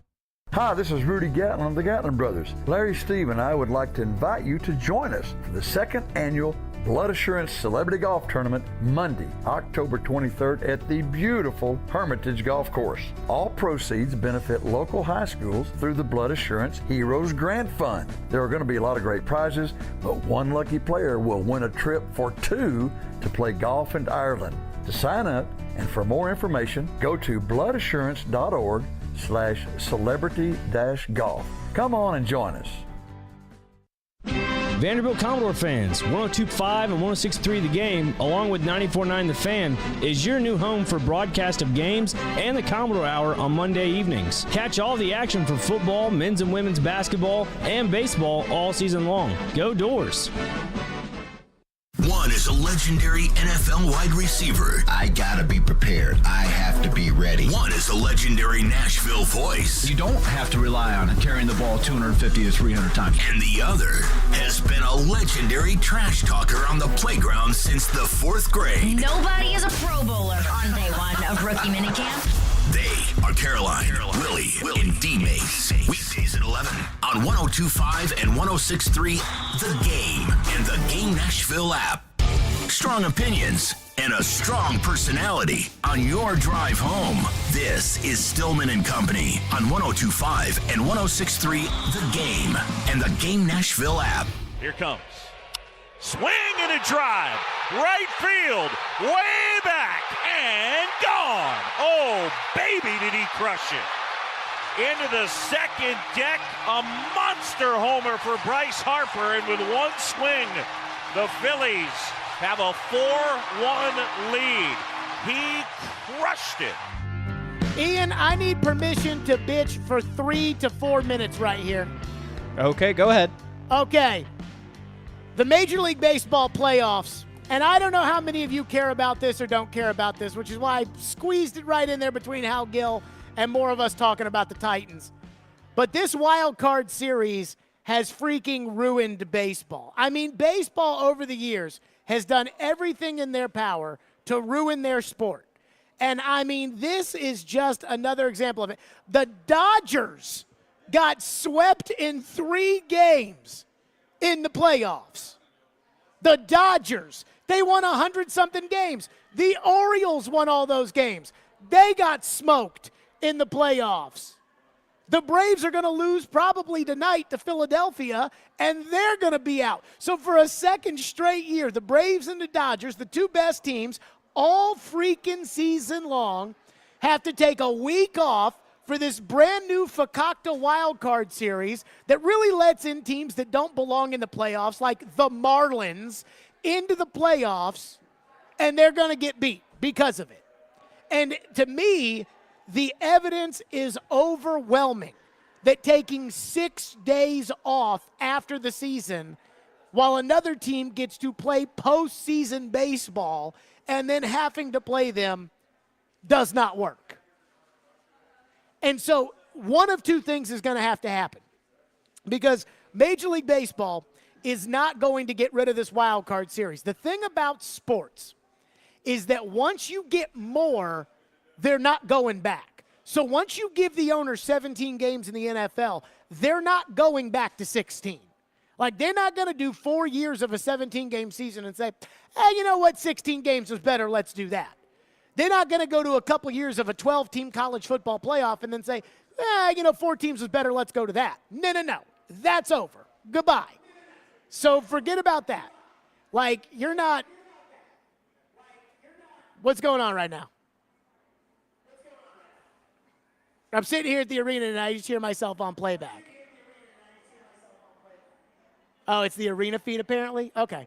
Anywho, they are not going to just take back something that they give.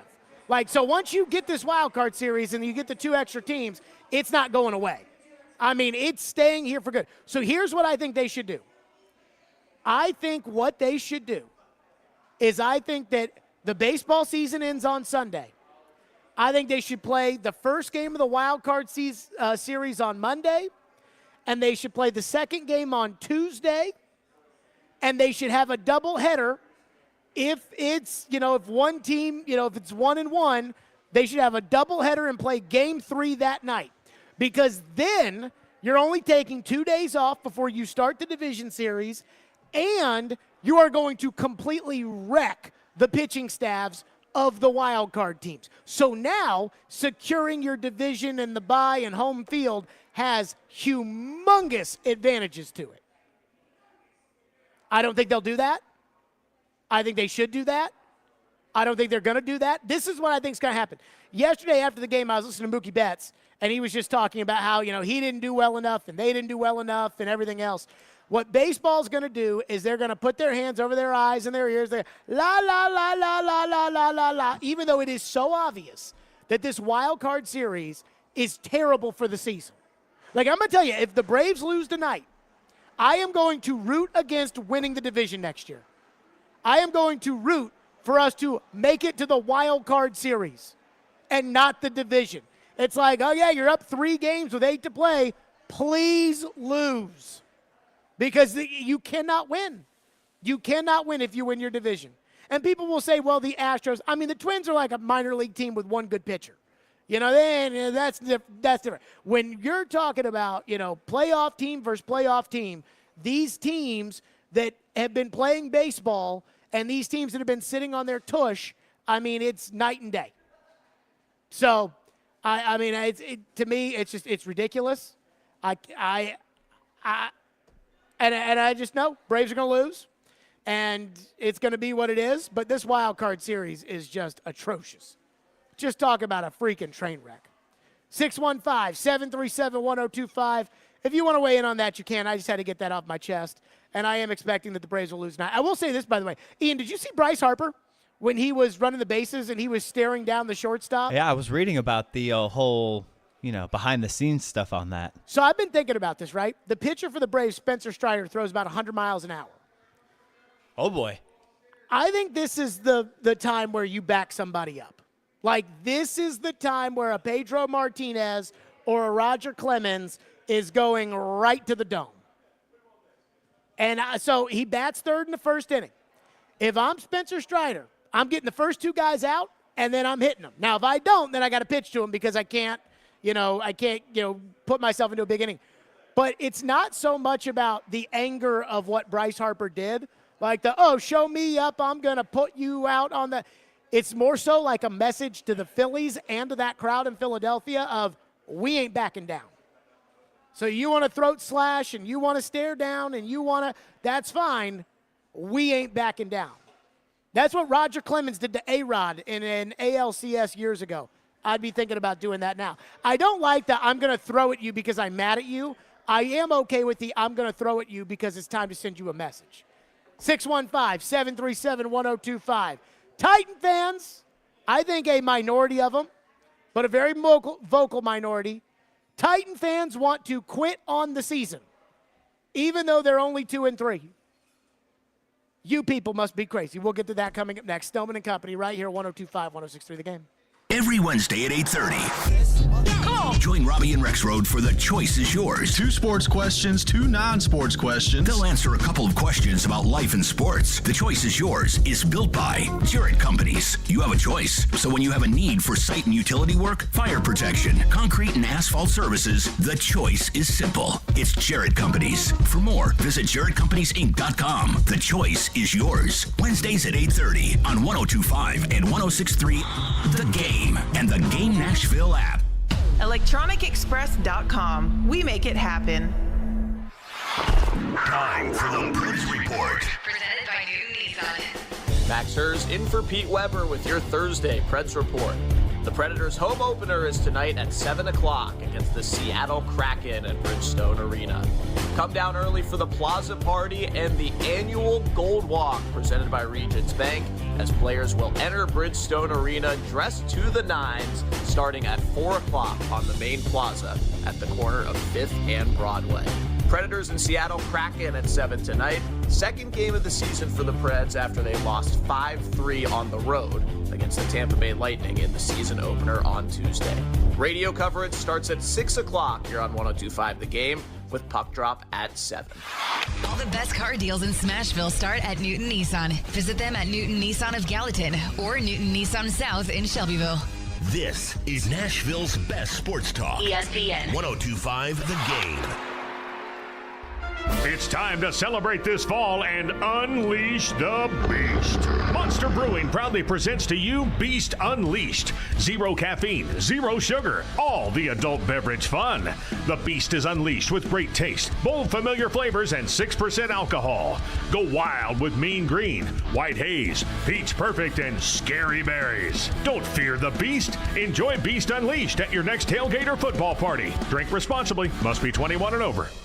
Are you looking to buy a new home? Need cash now instead of having to wait for your current house to sell? Don't get ripped off by one of those I buy your house people. Call Loan Pronto. Hey, Willie Donick here. Loan Pronto's Dream Home Bridge Loan can help tap your equity so you can get the cash you need. Make a clean offer on that new home or that investment property with cash to cover the down payment. With this amazing program, you can get the cash in a matter of days. Very little paperwork, and usually no appraisal is needed. So you can go after the house you want with no contingency. Then when your current house sells, the bridge loan completely disappears. Don't put off your dream. Let Loan Pronto help you leverage your equity so you can get the cash to make a solid, clean offer. Call now, 615-499-5780. Ask about the Dream Home Bridge Loan. LoanPronto.com. 615-499-5780. That's 615-499-5780. Equal Housing Lender, NMLS 166-1781, subject to lender approval. NMLSConsumerAccess.org.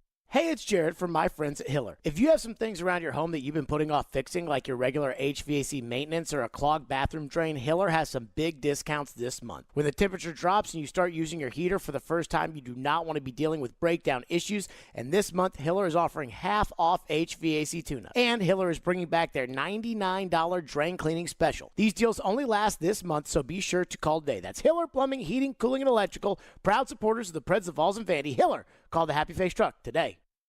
We gather together in communities across the nation to remember and honor, to celebrate and support, to light the night. We are LLS, and when we walk, cancer runs. Find your local event at lightthenight.org. Now, your Game Center update. The Nashville Predators have their home opener tonight when they host the Seattle Kraken. Preds forward Philip Forsberg was asked if opening night ever loses that extra juice. No, they never do. It's exciting. Obviously, a great opportunity for our team to show who we're going to be this year, for not just ourselves, but for the fans as well. Puck drop for Preds versus Kraken is set for 7 with pregame at 6, right here on your home of Smashville, 102.5, 106.3 The Game. The Tennessee Titans wrapped up practice today and are headed to London to take on the Ravens this weekend. Wide receiver Traylon Burks, linebacker Luke Gifford, and defensive back Elijah Molden have all been ruled out for the game and will not make the trip. Titans versus Ravens is set for 8:30 a.m. on Sunday. The Kansas City Chiefs host the Denver Broncos in the Thursday night game. Chiefs tight end Travis Kelce is expected to play with an ankle injury. In the Major League Baseball playoffs, the Atlanta Braves are looking to avoid elimination in Game 4 versus the Phillies, with first pitch set for 7 o'clock on 94.9 The Fan. From the Game Nashville studios, this is Ian Safar. Live Live from the Hiller Plumbing, Heating, Cooling, and Electrical Studios. WPRT FM Pegram, WPUC HD2 Laverne. Ross Chastain will be first to finish in the Ally 500 at Nashville Super Speedway. Nashville's exclusive home for NASCAR. 102.5 and 106.3. Checkered flag is in the air. Man, this is a win in the cup race. The Game. A Cromwell media station. Where you have a voice. He had a competent coaching staff. You just play terrible and you keep playing. And we have strong opinions. What a whiny freaking crybaby response. This is Stillman and Company with Jared Stillman on Nashville's best sports talk, 102.5 and 106.3 The Game and the Game Nashville app. Stillman and Company, 102.5, 106.3 The Game, streaming live on Twitter, Twitch, YouTube, and Facebook live from the Hiller Plumbing, Heating, Cooling, and Electrical Studios at Bridgestone Arena. The home opener tonight, 2 hours from now. The pregame show in less than an hour for the Predators and the Kraken tonight right here again at Bridgestone Arena. So normally when the Titans coaches do something stupid, we get on the coaches. When the Titans players do something stupid, we have no problem getting on Christian Fulton. When the Titans quarterback does something stupid, we get on him. When the administration does something stupid, when the owner does something stupid, we get on her. And you know I love Amy Adams Strunk. When the Predators do something stupid, we get on them. When Vandy, Tennessee, when they do, we get on them.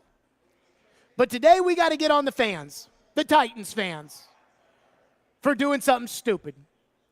And it all started this morning by listening to Robbie and Rexroad and hearing all the talk about selling at the trade deadline, as if, by the way, the NFL is like the NBA or the NHL or Major League Baseball, where teams just sell their rosters at the trade deadline. But the Titans need to move on from Tannehill. They need to move on from Henry. They need to get rid of this guy. They need to get rid of – time to give up on the season. And I'm sitting here thinking, you're 2-3. In 2002 – excuse me, yes. In 2002, you were 1-4, and you ended up in the AFC Championship game. In 2019, you were 2-4, and ended up in the AFC Championship game. You beat Tom Brady, Bill Belichick, back when he was good, and the New England Patriots, the defending Super Bowl champions, in Foxborough that year, in a playoff game. And if you guys had the same feelings about that team that you have about this team, that team never would have had the opportunity to do so. And so it's the NFL. It's a long season. Teams have guys that get hurt. Teams come together. Teams get better. Jacksonville was 2-4 last year, and they won the division. You want to know why? Because you fell apart.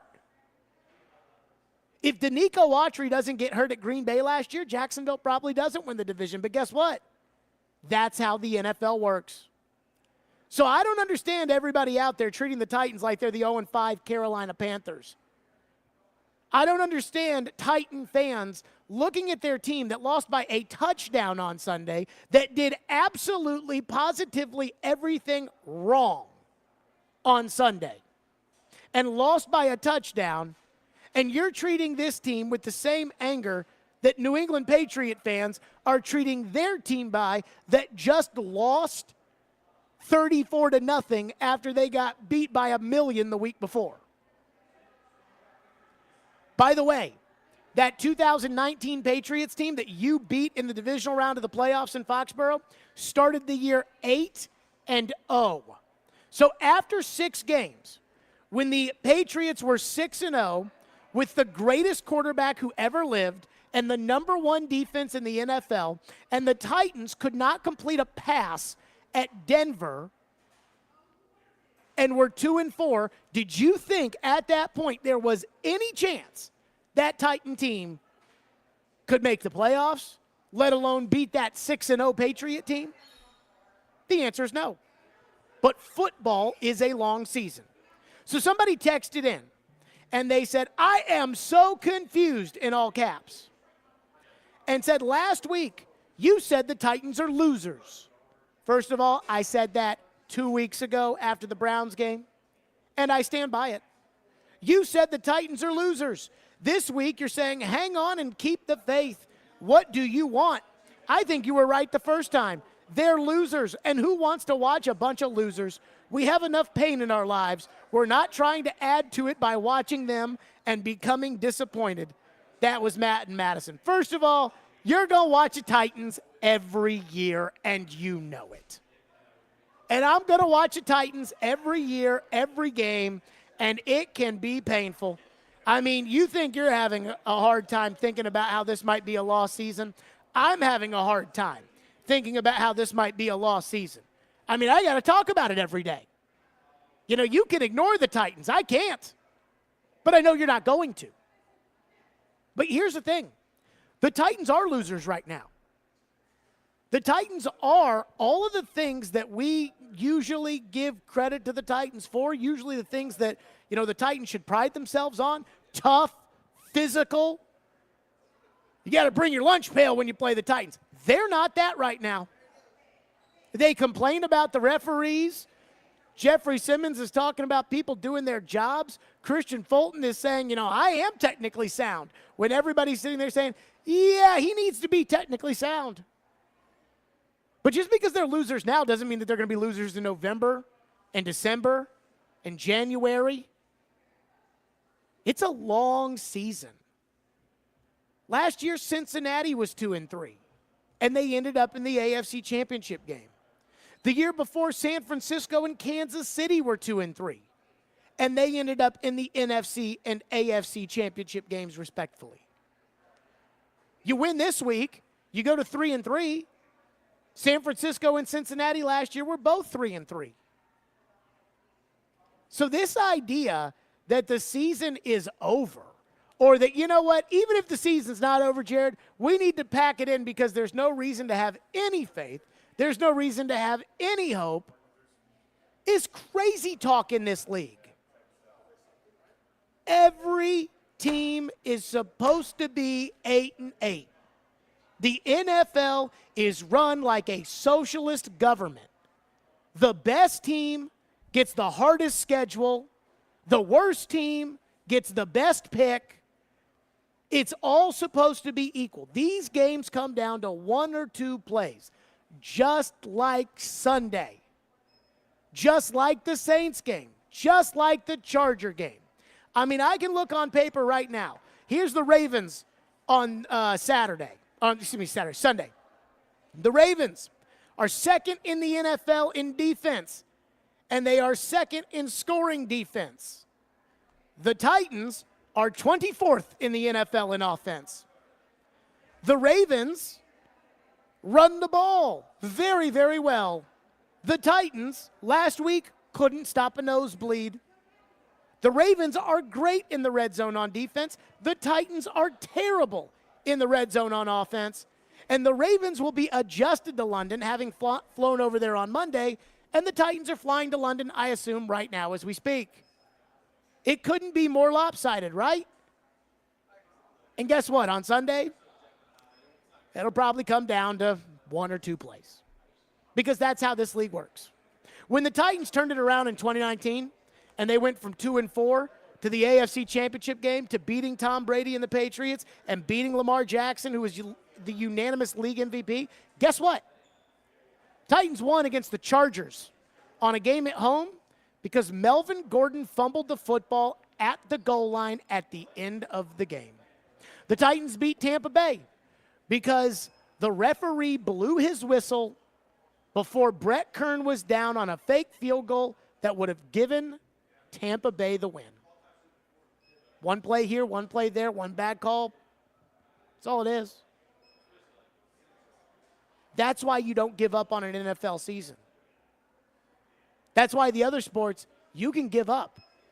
You give up in baseball because it's hard to win 162 games. It's hard over the course of a baseball season to pull yourself out of something. Hockey, NBA, you got to win 4 7-game series. Football, you got to have 3 good days. In a league that, again, is designed for everything to come right down to the wire. Kansas City won the Super Bowl last year. You want to know why Kansas City won the Super Bowl? Because of a bad call, a holding at the end of the game. You want to know why they got to the Super Bowl? Because the guy, the linebacker from the Bengals, could not stop himself from hitting Patrick Mahomes out of bounds. The line in this league is so thin. And again, you're right there in 2 of these games. So you got to hope that your coach is able to coach you through it so that you won't be losers anymore, so that you will get physical again, so that you will find your identity. Gee, I could give up on the season. I will be watching Sunday. And while I expect the Ravens to win, I know that in this league, the Titans could easily pull one out. That's why you don't give up on the season.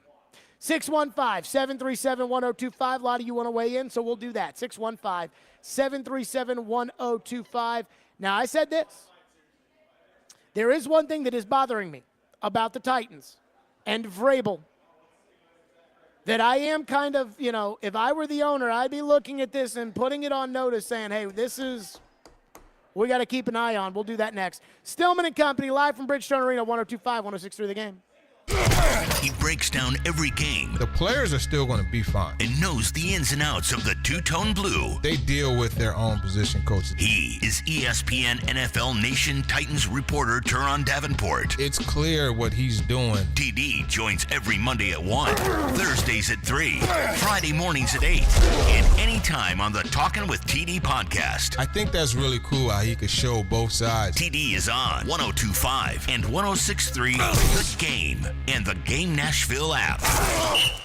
The holidays are a time of celebration and Thanksgiving. It's a time to host friends and family in your home to enjoy good food and good times. The last thing you need is an unexpected issue. If you're planning a gathering this season, take a few minutes to bring out the home experts from Lee Company. For heating, plumbing, electrical, and all your home improvement needs, Lee Company has you covered. Visit LeeCompany.com today and schedule your first appointment online. Lee Company, all you need. It's the final week of the Electronic Express 40th anniversary sale. Visit any of our convenient locations and save up to 40% throughout the entire store. This week, get a TCL 55-inch 4K TV for only $269, or a stainless steel refrigerator only $499. Plus, get up to 60 months special financing on items like a top-load laundry pair, only $349 each, or an HP touchscreen laptop just $699. Sale ends Saturday. Electronic Express. We make it happen. Your chance to get that rare, hard-to-find luxury pre-owned Rolex timepiece is happening at Genesis Diamonds. Friday and Saturday, October 20th and 21st, Genesis is hosting an epic pre-owned luxury Rolex event featuring a stunning new selection of these hard-to-find watches. Hulks, Submariners, Daytonas, Pepsis, Batmans, all the hottest models that people wait years for. For this event, you can choose from 5 years financing or get a free pair of 2-carat lab-grown diamond earrings valued at $5,000. Imagine a luxury pre-owned ladies Rolex Datejust for just $199 a month, or a Sea Dweller or Submariner for just $299 a month. No waiting list, no games, just the watch you want at the great Genesis value price you deserve. Also for this event, our pre-owned Rolex buyers will be offering top dollar for your Rolex, so you can buy, sell, or trade. Come see the largest selection of luxury pre-owned Rolex watches in the state. Get the timepiece of your dreams and take advantage of our special financing. Friday and Saturday, October 20th and 21st only, and only at Genesis Diamonds, your home for luxury pre-owned Rolexes. Green Hills and Cool Springs. On approved credit while supplies last. See store for details. If you are experiencing persistent shoulder pain that may be the result of overuse or an injury such as a rotator cuff tear or tendonitis, the world-class orthopedic team at Houston Clinic Orthopedics will give you the appropriate medical attention to prevent any additional damage to the shoulder. Chronic pain or a permanent injury may occur without proper treatment. Houston Clinic Orthopedics is conveniently located where you work and live. Visit their website at tn.houston.com and book your appointment online. When experience matters, trust Houston Clinic Orthopedics. Get the one and done you want for your dog's monthly protection. New NexGard Plus, a Foxalarm, moxidectin, and pyrantel chewable tablets. Protects against fleas, ticks, heartworm disease, roundworms, and hookworms. All in one delicious, beef-flavored soft chew. Use with caution in dogs with a history of seizures or neurologic disorders. Dogs should be tested for existing heartworm infection prior to starting a preventive. Ask your vet about new NexGard Plus chews.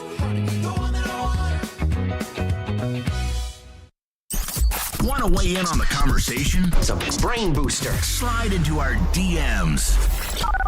Or just text or call at 615-737-1025. Our phone line is driven by WilsonCountyHyundai.com.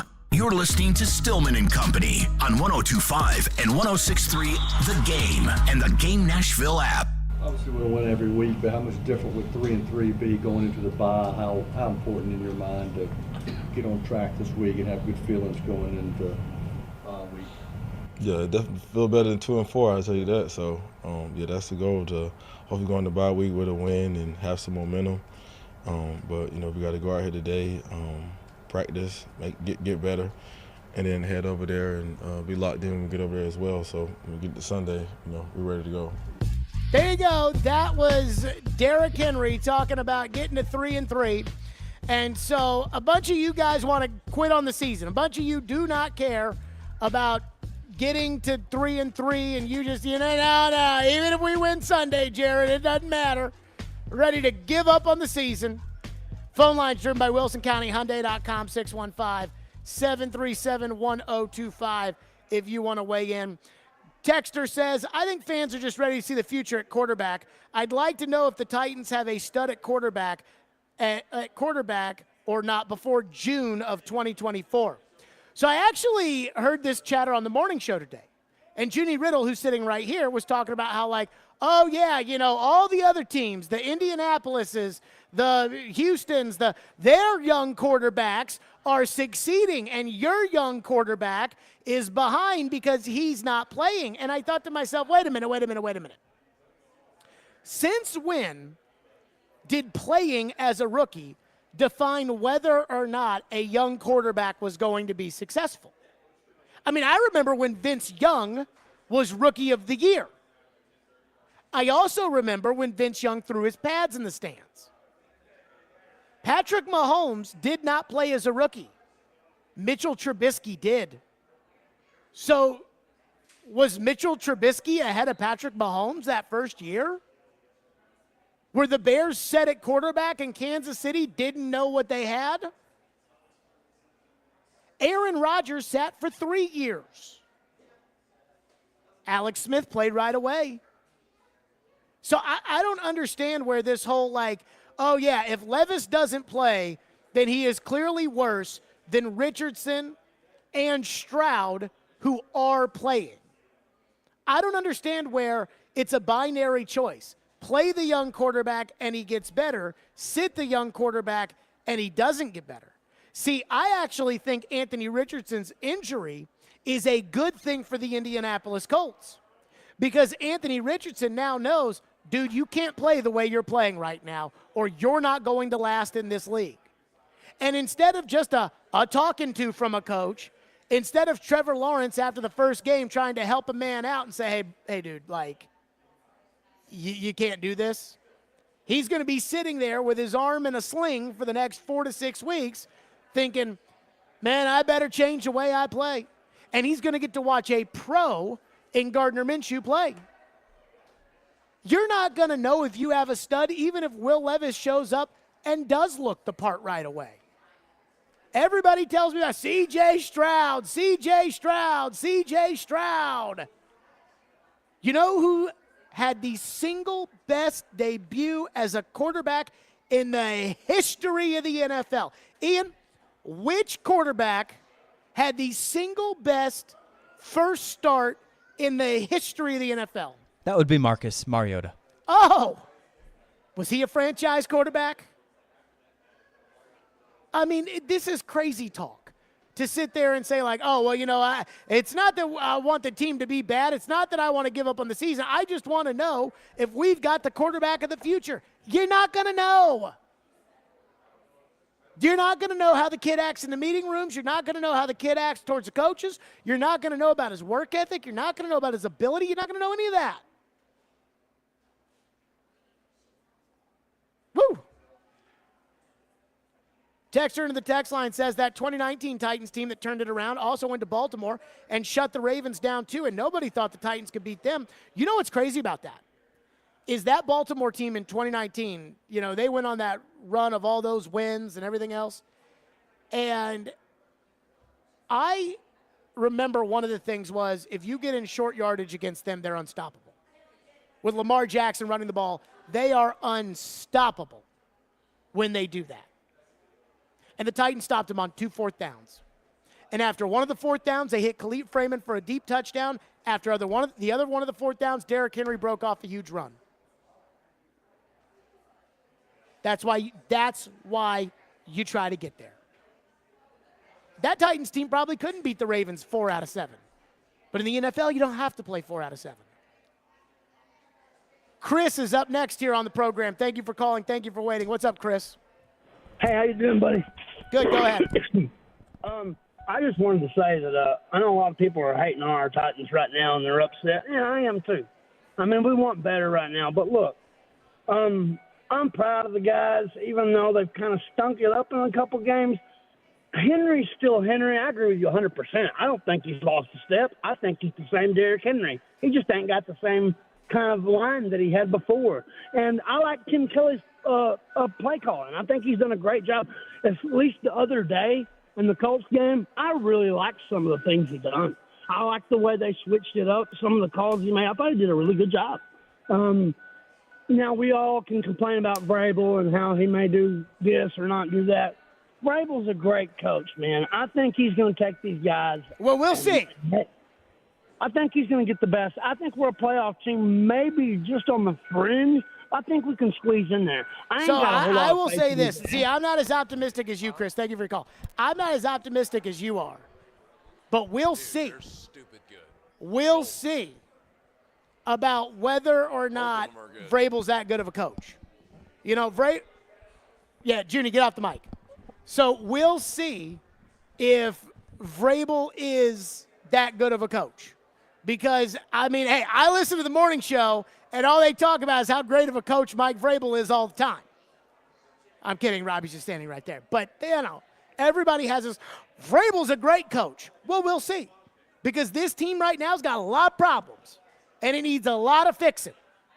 And if he's that good of a coach, he'll fix it. And if not, then he may not be as good as everybody thinks he is.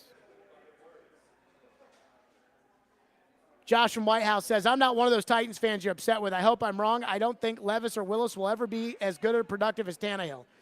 I don't understand this whole – first of all, forget about Willis. I mean, he's a backup. The quarterback of the future is Levis. Like, that's it. You may not like it, but, like, you don't trade up into the second round. You don't trade those spots in the second round and your third rounder next year in order to move up and take the quarterback if he's not the quarterback of the future. He is the quarterback of the future, regardless of whether or not you like that. A lot of you have decisions like, oh, yeah, I don't think he's going to be this. I don't think he's going to be. Well, I mean, it doesn't matter because they're going to give him a chance. I hope he is the quarterback. I hope he can be good. But when you're sitting there saying, oh, no, yeah, I don't think so. Well, guess what? They're going to give him a shot. Texter says, how much do you think it matters about the time difference? These players are so young. I don't think it matters much. Maybe the Ravens have a slight advantage if all things are equal. Probably a low-scoring, close game for either team. I think the time difference matters. Now, does it matter enough to change the game? I don't know. But I did the London trip 5 years ago, and I was dragging. So I was actually thinking about this the other day because tomorrow night I'm going to be doing a late night shift. So there's a guy, on the Mad Dog Sports Radio channel on Sirius that is out in Los Angeles, and he's on the air until like midnight, 1 a.m. And every now and then I'll host that show. And that's a late show. So when I host a late show, I have to wake up later in the day. I mean, I basically have to live on Pacific time. It's amazing to me. During the summer, I think I did 3 of those in a row one week where I was doing that late shift and then I was doing the 2 to 6 here. And I remember I was waking up at 10 a.m., 11 a.m. And I'm like, dude, my show is in an hour. But that's because I was on Pacific time. And it took me a couple of days to get back to normal where I was waking up at the typical 7:30, 8 o'clock. Now, London's totally different than Pacific time. And football is different than radio. Now, it's still performing. It's not like, it's not like it's nothing, but it's not playing football. So I do think the time difference matters. All right, Robbie's here. We'll get back to your phones. 615-737-1025. Robbie's going to come hang out with us as well. Stillman & Company, 102.5-106.3 The Game. All the big plays. Rebound, try out in front, and Saros covers it up. All the big stories. Andrew Burnett reportedly hired as the next head coach of the Predators. All in one place. We are Nashville's best sports talk. 102.5 and 106.3. Checkered flag is in the air. Comparing goalies to running backs. 46-27 Vanderbilt. Does this group of players need more? The Game and the Game Nashville app. Family Leisure invites you to relax at home this fall with all our indoor products on sale now. Enjoy the movie theater experience with theater seating from Family Leisure. 3-piece sets start at only $9.99. Massage chairs are only $14.99 as well. 30 pool tables on display. Hundreds in stock for immediate delivery. Pool tables start at $14.99 install. Family Leisure has above-ground pools ready for immediate installation. Outdoor and wicker furniture. Huge selection still in stock. Family Leisure's Relax at Home sale. Antioch and Franklin. Hi, this is NFL alumni Tennessee president and former All-Pro NFL linebacker Al Smith. When I played, I worked hard to train my body, eat right, and practice to make sure I was prepared on game day. That's what vaccines and boosters do for your immune system to keep you healthy, and why I chose to get vaccinated and boosted. Talk to your doctor and get the information you need to make an informed choice. Go to vaccines.gov today. Gear up, Tennessee. Blue Raider fans, your home for all the MTSU football and men's basketball action is on 93.3 Classic Hits and 95.1 Classic Hits in the Borough. Catch the action all season long with Chip Walters on the call. Go Blue Raiders! Are you drowning in credit card debt? Want to get cash out of your home's equity? Loan Pronto can do it now in less than a week. Hey, Willie Donick here. That's right. Loan Pronto's Equity Express line of credit just got even faster. You can get $50,000, $100,000, even $200,000 in as little as 5 days. You don't even have to touch your primary mortgage. You can keep that 3% rate intact. Get just the money you need and pay off all those credit cards or get that home improvement project started. With this revolutionary program, you can access up to 90% of your home's value, and in most cases, there's no appraisal. Stop paying insane interest rates to the credit card companies and get tens or even hundreds of thousands of dollars in cash in as little as 5 days. Call Loan Pronto now for the even faster Equity Express line. 615-499-5780. That's 615-499-5780 or go to loanpronto.com. 615-499-5780. Equal housing lender, NMLS 1661781, subject to lender approval. Penalty Box Radio Live is back. Join Alex Doherty and Sean Smith every Wednesday night at 7 p.m. for a full hour of local hockey talk, full analysis of the Nashville Predators. Honest hockey talk like you've come to expect from the Penalty Box Radio brand over the years. Penalty Box Radio is back home on 102.5 The Game for the 2023-2024 hockey season. For more, check them out at penaltyboxradio.com. Get in on the conversation at 615-737-1025. The Game text line is driven by Wilson County Hyundai. Online at wilsoncountyhyundai.com. We are Nashville's best sports talk, live and local from 6 a.m. to 6 p.m. When you want the national Hey. I got this. I'll take it from here. Okay, go ahead. Dying to hear this. We have the best national voices that you'll find anywhere. Who was more deserving of being thrown from their game? I'm odd, so I get the odd picks. They have a new coaching staff. It's not a bad scenario for them. We are 102.5 and 106.3 The Game. And 94.9 The Fan. Hey Nashville, this is Gary Bettman. You're listening to Nashville's best sports talk, ESPN 102.5 The Game. Stillman & Company, we're live at Bridgestone Arena, the Preds home opener pregame show in less than 30 minutes. Robbie Stanley's here, who, by the way, is once again the Preds correspondent for NHL.com. Congratulations. Woo! Congratulations, Yes. Robbie. I know that you missed doing that, and now you're doing it again. It's like Javon Curse returning to the Titans, just getting back in there. Now, he stunk that second time around. Well, maybe I'll sneak this time around. So We'll we're try hoping to get better. We're hoping you do a little bit better here. Okay, so I have become triggered by your radio program. I know you have. And I think in large part of it is my anger to the fact that you guys just read off the text line and have an incredibly rated show off of just reading off the text line. I'm jealous. That's what we do. I just can't read 3 the hours straight of reading. You guys are reading the text line in the first segment of the show 3 hours this morning. straight of reading is what we do. You're correct. And it's an incredibly popular show. So I want to start with this. Okay. All these people, I think it is a minority of the Titan fan base, but I had to yell at them today. I've had to finger wag. Titan fans are ready to give up on the season. Yep. And I think that's ridiculous. And I am basically getting that from listening to your show.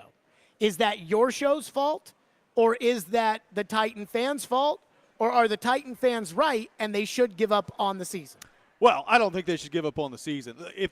I think what's lost in this conversation too often is we have to separate big picture ideas that should have been handled in the offseason, if you view it that way, and what we are right now. If you wanted to reset and go the rebuilding path and start to look ahead to the future, you had an opportunity to do that this offseason. You could have gotten rid of Ryan Tannehill. You could have moved on. You could have gotten rid of Derrick Henry, which, by the way, they looked around on those two guys, gauged the interest, and didn't apparently like what they saw when they did that. So once you decide to bring Tannehill back and you decide to bring Henry back and you decide to go outside DeAndre Hopkins, like that should tell you that the Titans feel like they still can win in this division. And I get it. They're 2-3. They've had a couple of games at home where they've looked very good. And they've had 3 games so far on the road where they just looked absolutely terrible. We're 5 games into the season. I know Jacksonville has played well the last 2 weeks, and I know Indy is 3-2 right now. I still, looking at Jacksonville's schedule, I don't think somebody's just getting ready to run away with the AFC South. So there is time to get this stuff figured out. I realize the frustration of not wanting to finish with 7 or 8 wins, miss the playoffs, and then start next year on a different path. But the time to make those changes and go that way was the offseason. I don't know why people are surprised that they're trying to win as many games as they can right now, given the fact that they brought those guys back. So when I was on your show last Friday, somebody texted in after I was on the air with you guys and said they were mad at you because you stay out of it when Joe and I get into it. I love it. So I have some bones to pick. That's fine. Number one, Christian Fulton. Okay. So Joe just feels like that Christian Fulton should be grandfathered into that position like a Supreme Court justice, and that no matter how many pass interference penalties he gives up on 2nd and 26, or no matter how many big plays he allows on 3rd and 19, that because Fulton is capable of being better than the other guys, he should keep his job no matter what. And you agreed with it.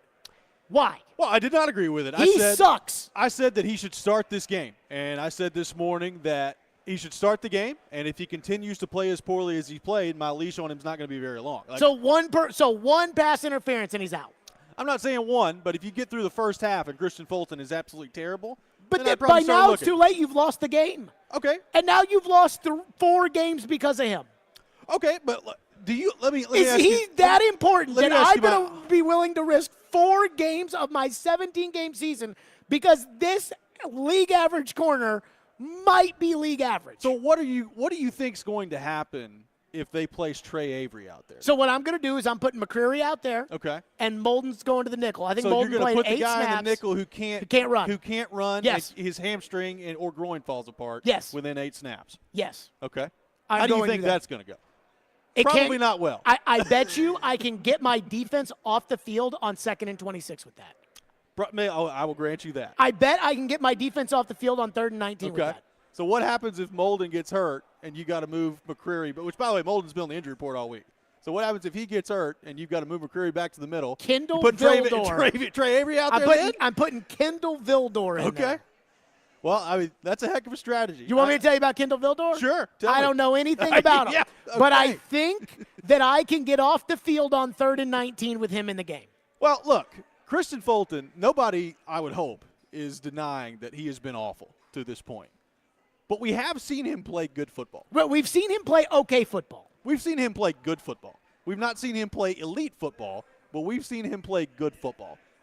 If he keeps playing the way he is right now, they're not going to have a choice at some point. And you can tell Vrabel is frustrated. Vrabel doesn't call anybody out. Vrabel hates him. Yeah, Vrabel doesn't call anybody out. And the way that he answers questions about Christian Fulton, really dating back to last year, you can tell. He's not a big fan of Christian Fulton. Who do you think Vrabel hates more, Christian Fulton or me? I'll give the nod to you. Really? Oh, yeah. See, I think Vrabel likes me. You think so? Yeah. I think it's kind of like in the. I don't think he likes Glennon either. Oh, he hates Glennon. Yeah, I know. But it's like more personal. You know what I mean? Yeah. With me, it's like, I say some smart-ass question, and he says something smart-ass back. With Glennon, it's like he asks a basic question, and Vrabel stares him down. I know. And is like, there was one a couple of years ago where he looked at John, and he was like, you're better than that. I was like, holy crap. Like, that is. And Glenn is the nicest guy in the world. I can't figure it out. I mean, that is something else. Okay, second bone. Where do you stand on the Derrick Henry versus Tajay Spears argument? So, look, Are you with the afternoon show or the midday show? I don't know that I'm with either of you. I don't know why this has to be kind of like an either-or thing. In a perfect world, I'm with you. I would like to give the ball to Derrick Henry more. Now, do you believe that he is slowing down the way that Derek Mason makes him out to not be? the way that Derrick Mason makes him out to be. I do believe he's not the same player that he was a couple of years ago, and the numbers would tell you that. Now, I think that the Cincinnati game was a nice reminder of when you block for him and you give him some space to run, he can make something out of it. I didn't think he had a good game Sunday. I thought there were some runs that were available to him that he just didn't capitalize on. It's a one-game thing. Is that a sign of things to come? I don't think so. Look, I heard you say earlier, if you give the ball to Derrick Henry 20 times, the Titans are going to win. If they give him the ball 20 times in the Cleveland game, are the Titans winning that game? Probably not. Well, I mean, what was my strategy to beating Cleveland? Run, punt. And what was their strategy? Throw the ball. And whose strategy, in hindsight, do you think would have been a better strategy? Probably yours, but they still couldn't block him when they were running, too. So I'm not sure how many points they're going to to score. But run, punt does not mean run, and block it well and get first downs. You're not supposed to get first downs and run, punt. It's the concession that you're not going to be able to do that. The problem is that they stuck Joe's favorite corner out there, Christian Fulton, and he just let Amari Cooper run by him for a touchdown in the end zone. Well, at least he got called out of bounds on that one. That was a touchdown. Yes. Good defense on that play. And then he has the audacity to blame the refs the other day after the game. So you're on the side of Derrick Henry, still Derrick Henry. I think Derrick Henry is still Derrick Henry. Now, I also think Tajay Spears is one of the best weapons they have offensively. And look, right now, Burks, and he's a non-factor in the offense. Can I ask what that's based on? He's with averaging Spears? over 5 yards a carry, Jared. But right. That's a really good number. But all of the Tajay Spears stats lack context. Meaning which what? is that, and this is in comparison to Derrick, he's not pitched to the same way Derrick Henry is. I would agree with that. And so the touchdown Sunday is a perfect example. The defense followed Derrick Henry all over the field. Well, and so Willie's talking about this analytic of success rate, right? Yep. That, on 3rd and 1, Spears gets a first down because he gets 5 yards. Well, he was lined up at fullback because Derrick Henry was lined up at running back. Right, but there also have been some carries where Derrick Henry's not on the field that Tajay Spears looks really good on. He's an explosive player. But the other team thinks you're going to pass when that happens. Okay, but eventually they're going to catch on to that, and we'll see how things Spears has been fine. Spears, I don't have any problem giving Spears the football. Fine. He's been fine, which is better than Okonkwo Agreed. and Burks and all these other guys that were supposed to be good. But it's not like Derrick Henry's won me football games for the last 6 years. So now this guy's been so good that I need to take Derrick Henry's football and give it to him. So I would, to that point though, I don't know that means you need to give Spears the football any less. Maybe it means you need to give Okonkwo the football a little bit less. Yes. And players like that. Josh Wiley the ball, even though he's played better. I give him more. Over Okonkwo, yes. But I would give the ball to Spears. I didn't hear you push back on Joe on that one the other day. What are you talking about? When you said, Jared said that he would switch Wiley and Okonkwo. Well, I wouldn't switch their snaps. I'd give him the ball more. And Joe was like, oh, yeah, take your most talented players off the field. I'm like, I'm sorry. When did Chig become Rob Gronkowski? He was drafted in the 4th round. He had an okay rookie season as your Anthony Ferkser passing tight end. Well, you could give him the ball more without totally switching their snap counts, is what I'm saying. Oh, I say switch their snap counts. Who's the better blocker? Well, I thought it would be Chig this year, but he's been disappointing in that regard. It's not even close who the better blocker is. Who's the more reliable pass catcher? Right now, Wiley, but you're so talking about why am I playing Chig But so you're much? talking about how many times they thrown the ball to Wiley this year? Like 4? Yeah. And how many times has he caught it? All 4. Okay, well, Chig had 2 drops and 2 offensive pass interferences last week. So maybe we should throw the ball in those cases to Wiley and see if he can catch it or not get an offensive pass interference. Well, but you eventually have to figure it out with Chig, though, right? You've got to get him going. You got to find a way to get him moving. He showed last year the ability to do it. Now, it's up to him to get back to doing it this year, but you can't just totally abandon him either. So I disagree with that too. Okay, why? He didn't show me the ability to be a starting tight end last year. He showed me that he's got some big play in That's what I'm saying.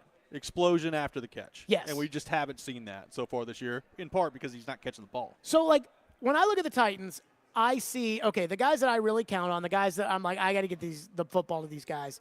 And to me, it's two. Okay. It's Henry and Hopkins. Okay. And everybody else has a role. Like, I don't have to give Chris Moore the ball, but I do want to take deep shots with Chris Moore because I think it keeps the defense honest. Now, I was listening to you either Monday or Tuesday, and you were like, where's Chris Moore after this game?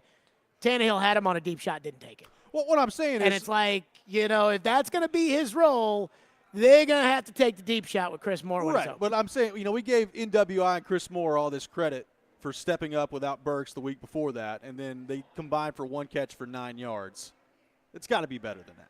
It's got to be better than that if they're going to stay on the field. But they both had touchdowns, and Tannehill missed it. Okay, but you can affect the play more than one time a game, Jared, if you're going to be playing 35 snaps out there. See, I don't need them to affect the game that many more times. Although on that 4th and 1, I think Westbrook-Akine blocked the wrong guy, and I think that Moore had no idea what he was doing. Yeah, well, Moore clearly had no idea what he was doing because Tannehill was looking at him like, go, what are you doing?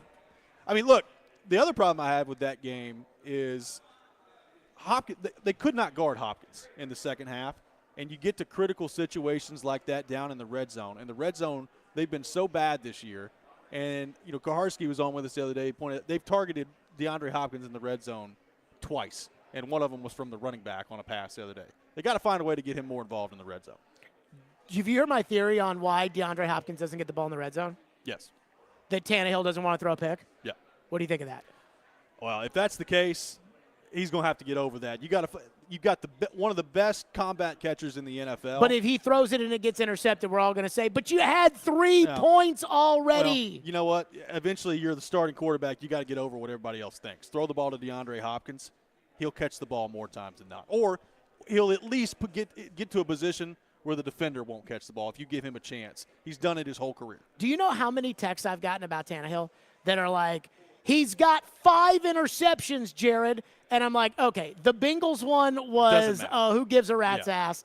And the one at the end of the game the other day was you got to chuck it anyways. Yeah. And so I don't care about Tannehill's interceptions. But my point is if he throws the ball in the red zone for Hopkins in a double coverage and it gets intercepted, people are going to murder him over that. They're murdering him anyway. Like he's been under fire from the Titans fan base for a year and a half at this point. So what's different about if he throws another pick with people being mad at him? Like, you're the starting quarterback of an NFL football team. You can't be worried about that stuff. Throw the ball to your best player. 2 targets for DeAndre Hopkins through 5 games in the red zone when your red zone offense is as bad as theirs is, which is near the bottom of the league, by the way, is inexcusable. So would you just do, you're in the huddle, you're Tannehill, and you're at the 13-yard line, and it's 2nd and 6. Yep. And you've got an option to where, hey, DeAndre's going to go in the end zone. Are you saying, screw it, I'm throwing that ball? Well, I mean, you can't just stare him down the whole time. But, yeah, if you're taking a chance, I would much rather take my chances with Hopkins than anybody else. Like I said, he's got the best catch radius in the NFL over the course of his career. He's made a living off the combat catches. He will catch the ball for you. Do you know how amazing it was that throw from Derrick Henry the other day was so bad that he still almost caught it and came down with it for a touchdown? But that's what I'm saying. Like, he will go up and get the football. So you've got to find a way to give him a chance, because right now what you're doing in the red zone, and look, I like a lot of what Tim Kelly is doing offensively, but the red zone part of this is bad, and they've gone from one of the top red zone teams in the league, really all over. I don't think he's the problem in the red zone. Well, who is? So I think for starters, they can't run the ball in the red zone because they'll put the big fat guys in there, and Brewer and Dillard, and they can't block those guys. So you can't run the ball in the red zone, which is a humongous problem, when you've got Derrick Henry. Secondly, none of these guys except for Hopkins can make contested catches. Westbrook-Akine might be able throw him bit, the ball. But he drew up the gimmick to get Spears the touchdown. He did. He drew up the gimmick to get Hopkins the touchdown on the throw from Derrick Henry. Yep. He drew those plays up. He drew up the one, where Tannehill threw it short of Westbrook-Akine that would have been a touchdown. He's drawing them up. I can't hang that on him. Well, he's drawing some of them up. I mean, they've had other drives in the red zone. I mean, what are they? The 4th and 1 could have on been the better. road, they're 1 of 10, I think, in the red zone, scoring touchdowns. That's terrible. I mean, you can't do that. That It's is freaking terrible. It's impossible to win when you can't score in the red zone that way. It's not like this Titans offense is scoring other ways of making big plays down the field. You have to find a way to get better in the red zone. And to me, you have a guy that's made a living in the red zone his entire career of catching touchdowns and making contested catches. It's inexcusable he's got 2 targets in the red zone the whole year. Give me one thought on the Preds game tonight. Interested to see how Parsonen plays tonight. He's got a huge opportunity. I look at the young kids, and I think he's the one that's got the most potential this year to really have a big year. You know, they got 5 games in a row against playoff teams from last year. It's a tough start to the season. I thought they played well in the second and third periods yesterday. Need to get the power play going. That's Andrew Burnett's bread and butter. But overall, I was pleased with what I saw Tuesday night, and I think they play the way they played in the second, third period. They'll win tonight. Robbie Stanley, thank you for joining us. Tomorrow, 7 o'clock.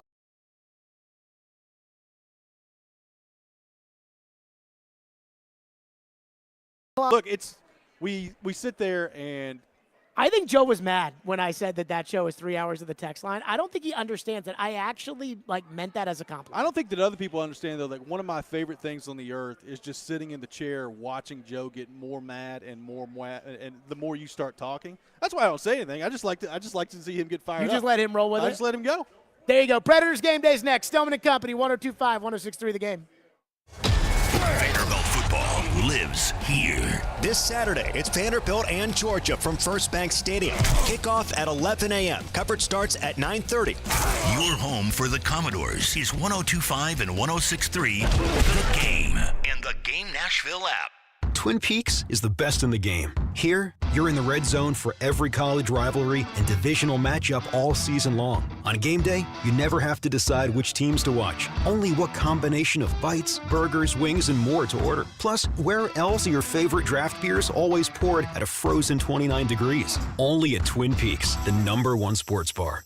Get wings the way you want them. Try Twin Peaks wings bone-in breaded, naked, smoked and grilled, or boneless in your favorite sauce or rub. Out on the trail this morning, the cool fall air whispered to this old cowboy that fall is here and it's time for football tailgates, bonfires, and hockey nights in Nashville. And when it comes to my adult beverages, you can bet your snakeskin boots that I'm going to be loading my wagon at Red Spirits and Wine. At Red, I can always find what wets my whistle, whether I'm in the mood for a great single-barrel whiskey, a fine bottle of vino, a smooth smoking cigar, or a growler of my favorite craft brew. Red's got you covered when it comes to selection and price, but it's Red's Cracker Jack crew that always gives me the best service and recommendations. Heck, I could tell you all the great things about Red until I'm blue in the face, but I reckon you just need to see the best darn water and depot for yourself. That's Red Spirits and Wine, Highway 70 South and Old Hickory Boulevard, or online at Instagram, Facebook, and redspirits.com.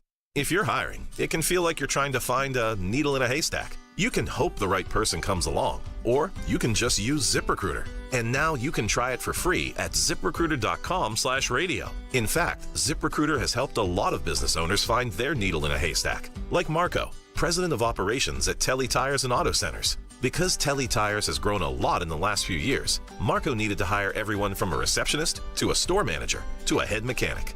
ZipRecruiter helps me find all the right people, even the most difficult jobs to fill. ZipRecruiter helps me keep my business running. Take it from Marco and millions of other businesses who've used ZipRecruiter. ZipRecruiter can help you find the needle in the haystack. See why 4 out of 5 employers who post a job on ZipRecruiter get a quality candidate within the first day. And right now, you can try ZipRecruiter for free. That's right, free at ZipRecruiter.com/radio. That's ZipRecruiter.com/RADIO. ZipRecruiter.com/radio. ZipRecruiter, the smartest way to hire. Hal Gill here for my good friends at Dunkin'. I get my Dunks every morning. I grew up with Dunkin' in Boston, and it's been my favorite ever since. Fall in love with Dunkin's pumpkin coffee, lattes, muffins, and donuts. Made with their signature high-quality coffee, each sip and bite is sure to delight. Perfect for those cool autumn mornings, or as a sweet treat any time of day you won't be able to resist the delicious pumpkin flavor. Get pumped for pumpkin. Stop by Dunkin' today. Klein tools are new at Lowe's, pros. Lowe's knows you want top brands and quality products, and Klein Tools delivers. Right now, get the Klein 3-piece ModBox mobile workstation for $319.94 and the Klein 5-piece cushion grip screwdriver set for just $34.97, both exclusively at Lowe's. Shop the largest selection of Klein tools, the highest quality tool brand at Lowe's. Because Lowe's knows tools, Lowe's knows pros. Insightful discussion. When we talk about the person that these players are. 3 goals scored in the first 5 minutes. He wants to be the starter, day one. Mixed with spirited debate. Okay, but Derek, let's Professor Derek. They are Caroline, Willie, and D-Mace. With Caroline Fenton, Willie Donick, and former NFL wide receiver Derek Mason. We got the whole thing covered. We got it all covered. Here. Weekdays at 11 on 102.5 and 106.3 The Game and the Game Nashville app. Strong opinions and a strong personality on your drive home. This is Stillman and Company on 102.5 and 106.3 The Game and the Game Nashville app. It's hockey night in Smashville. Walk over to Yossi. His one-timer, he scores! Bringing you the keys to victory and the latest storylines surrounding the Nashville Predators. This is Predators Game Day, brought to you by TJ Anderson Homes of Benchmark Realty. Now on Stillman and Company. Predators Game Day, brought to you by TJ Anderson Homes of Benchmark Realty. TJ is my agent. List your home with my agent, TJ Anderson, to get your home seen, heard, and sold. The Predators are hosting the Seattle Kraken, and the Predators today come in at 0-1-0 after one game at Tampa. We start with the coach's take ahead of the home opener. Here is Coach Andrew Burnett. It'll be, could be a little emotional, but it's exciting. It's this place is obviously something special to me, but when it gets going, it's one of the loudest rinks in the league, and as an opposing team, it's never fun. So hopefully we get them something to be excited about early here and get off to a little better start than we did in Tampa. The Kraken, by the way, are 0-1-0, and the game tonight is at 7 o'clock right here on 102.5, 106.3 The Game. My only thought on this game is I gave the Predators a moral victory for the loss on Tuesday night. No moral victory tonight. We want to win. We don't want to almost win. That's next. Pre-game show, Stillman and Company. We'll see you tomorrow, too.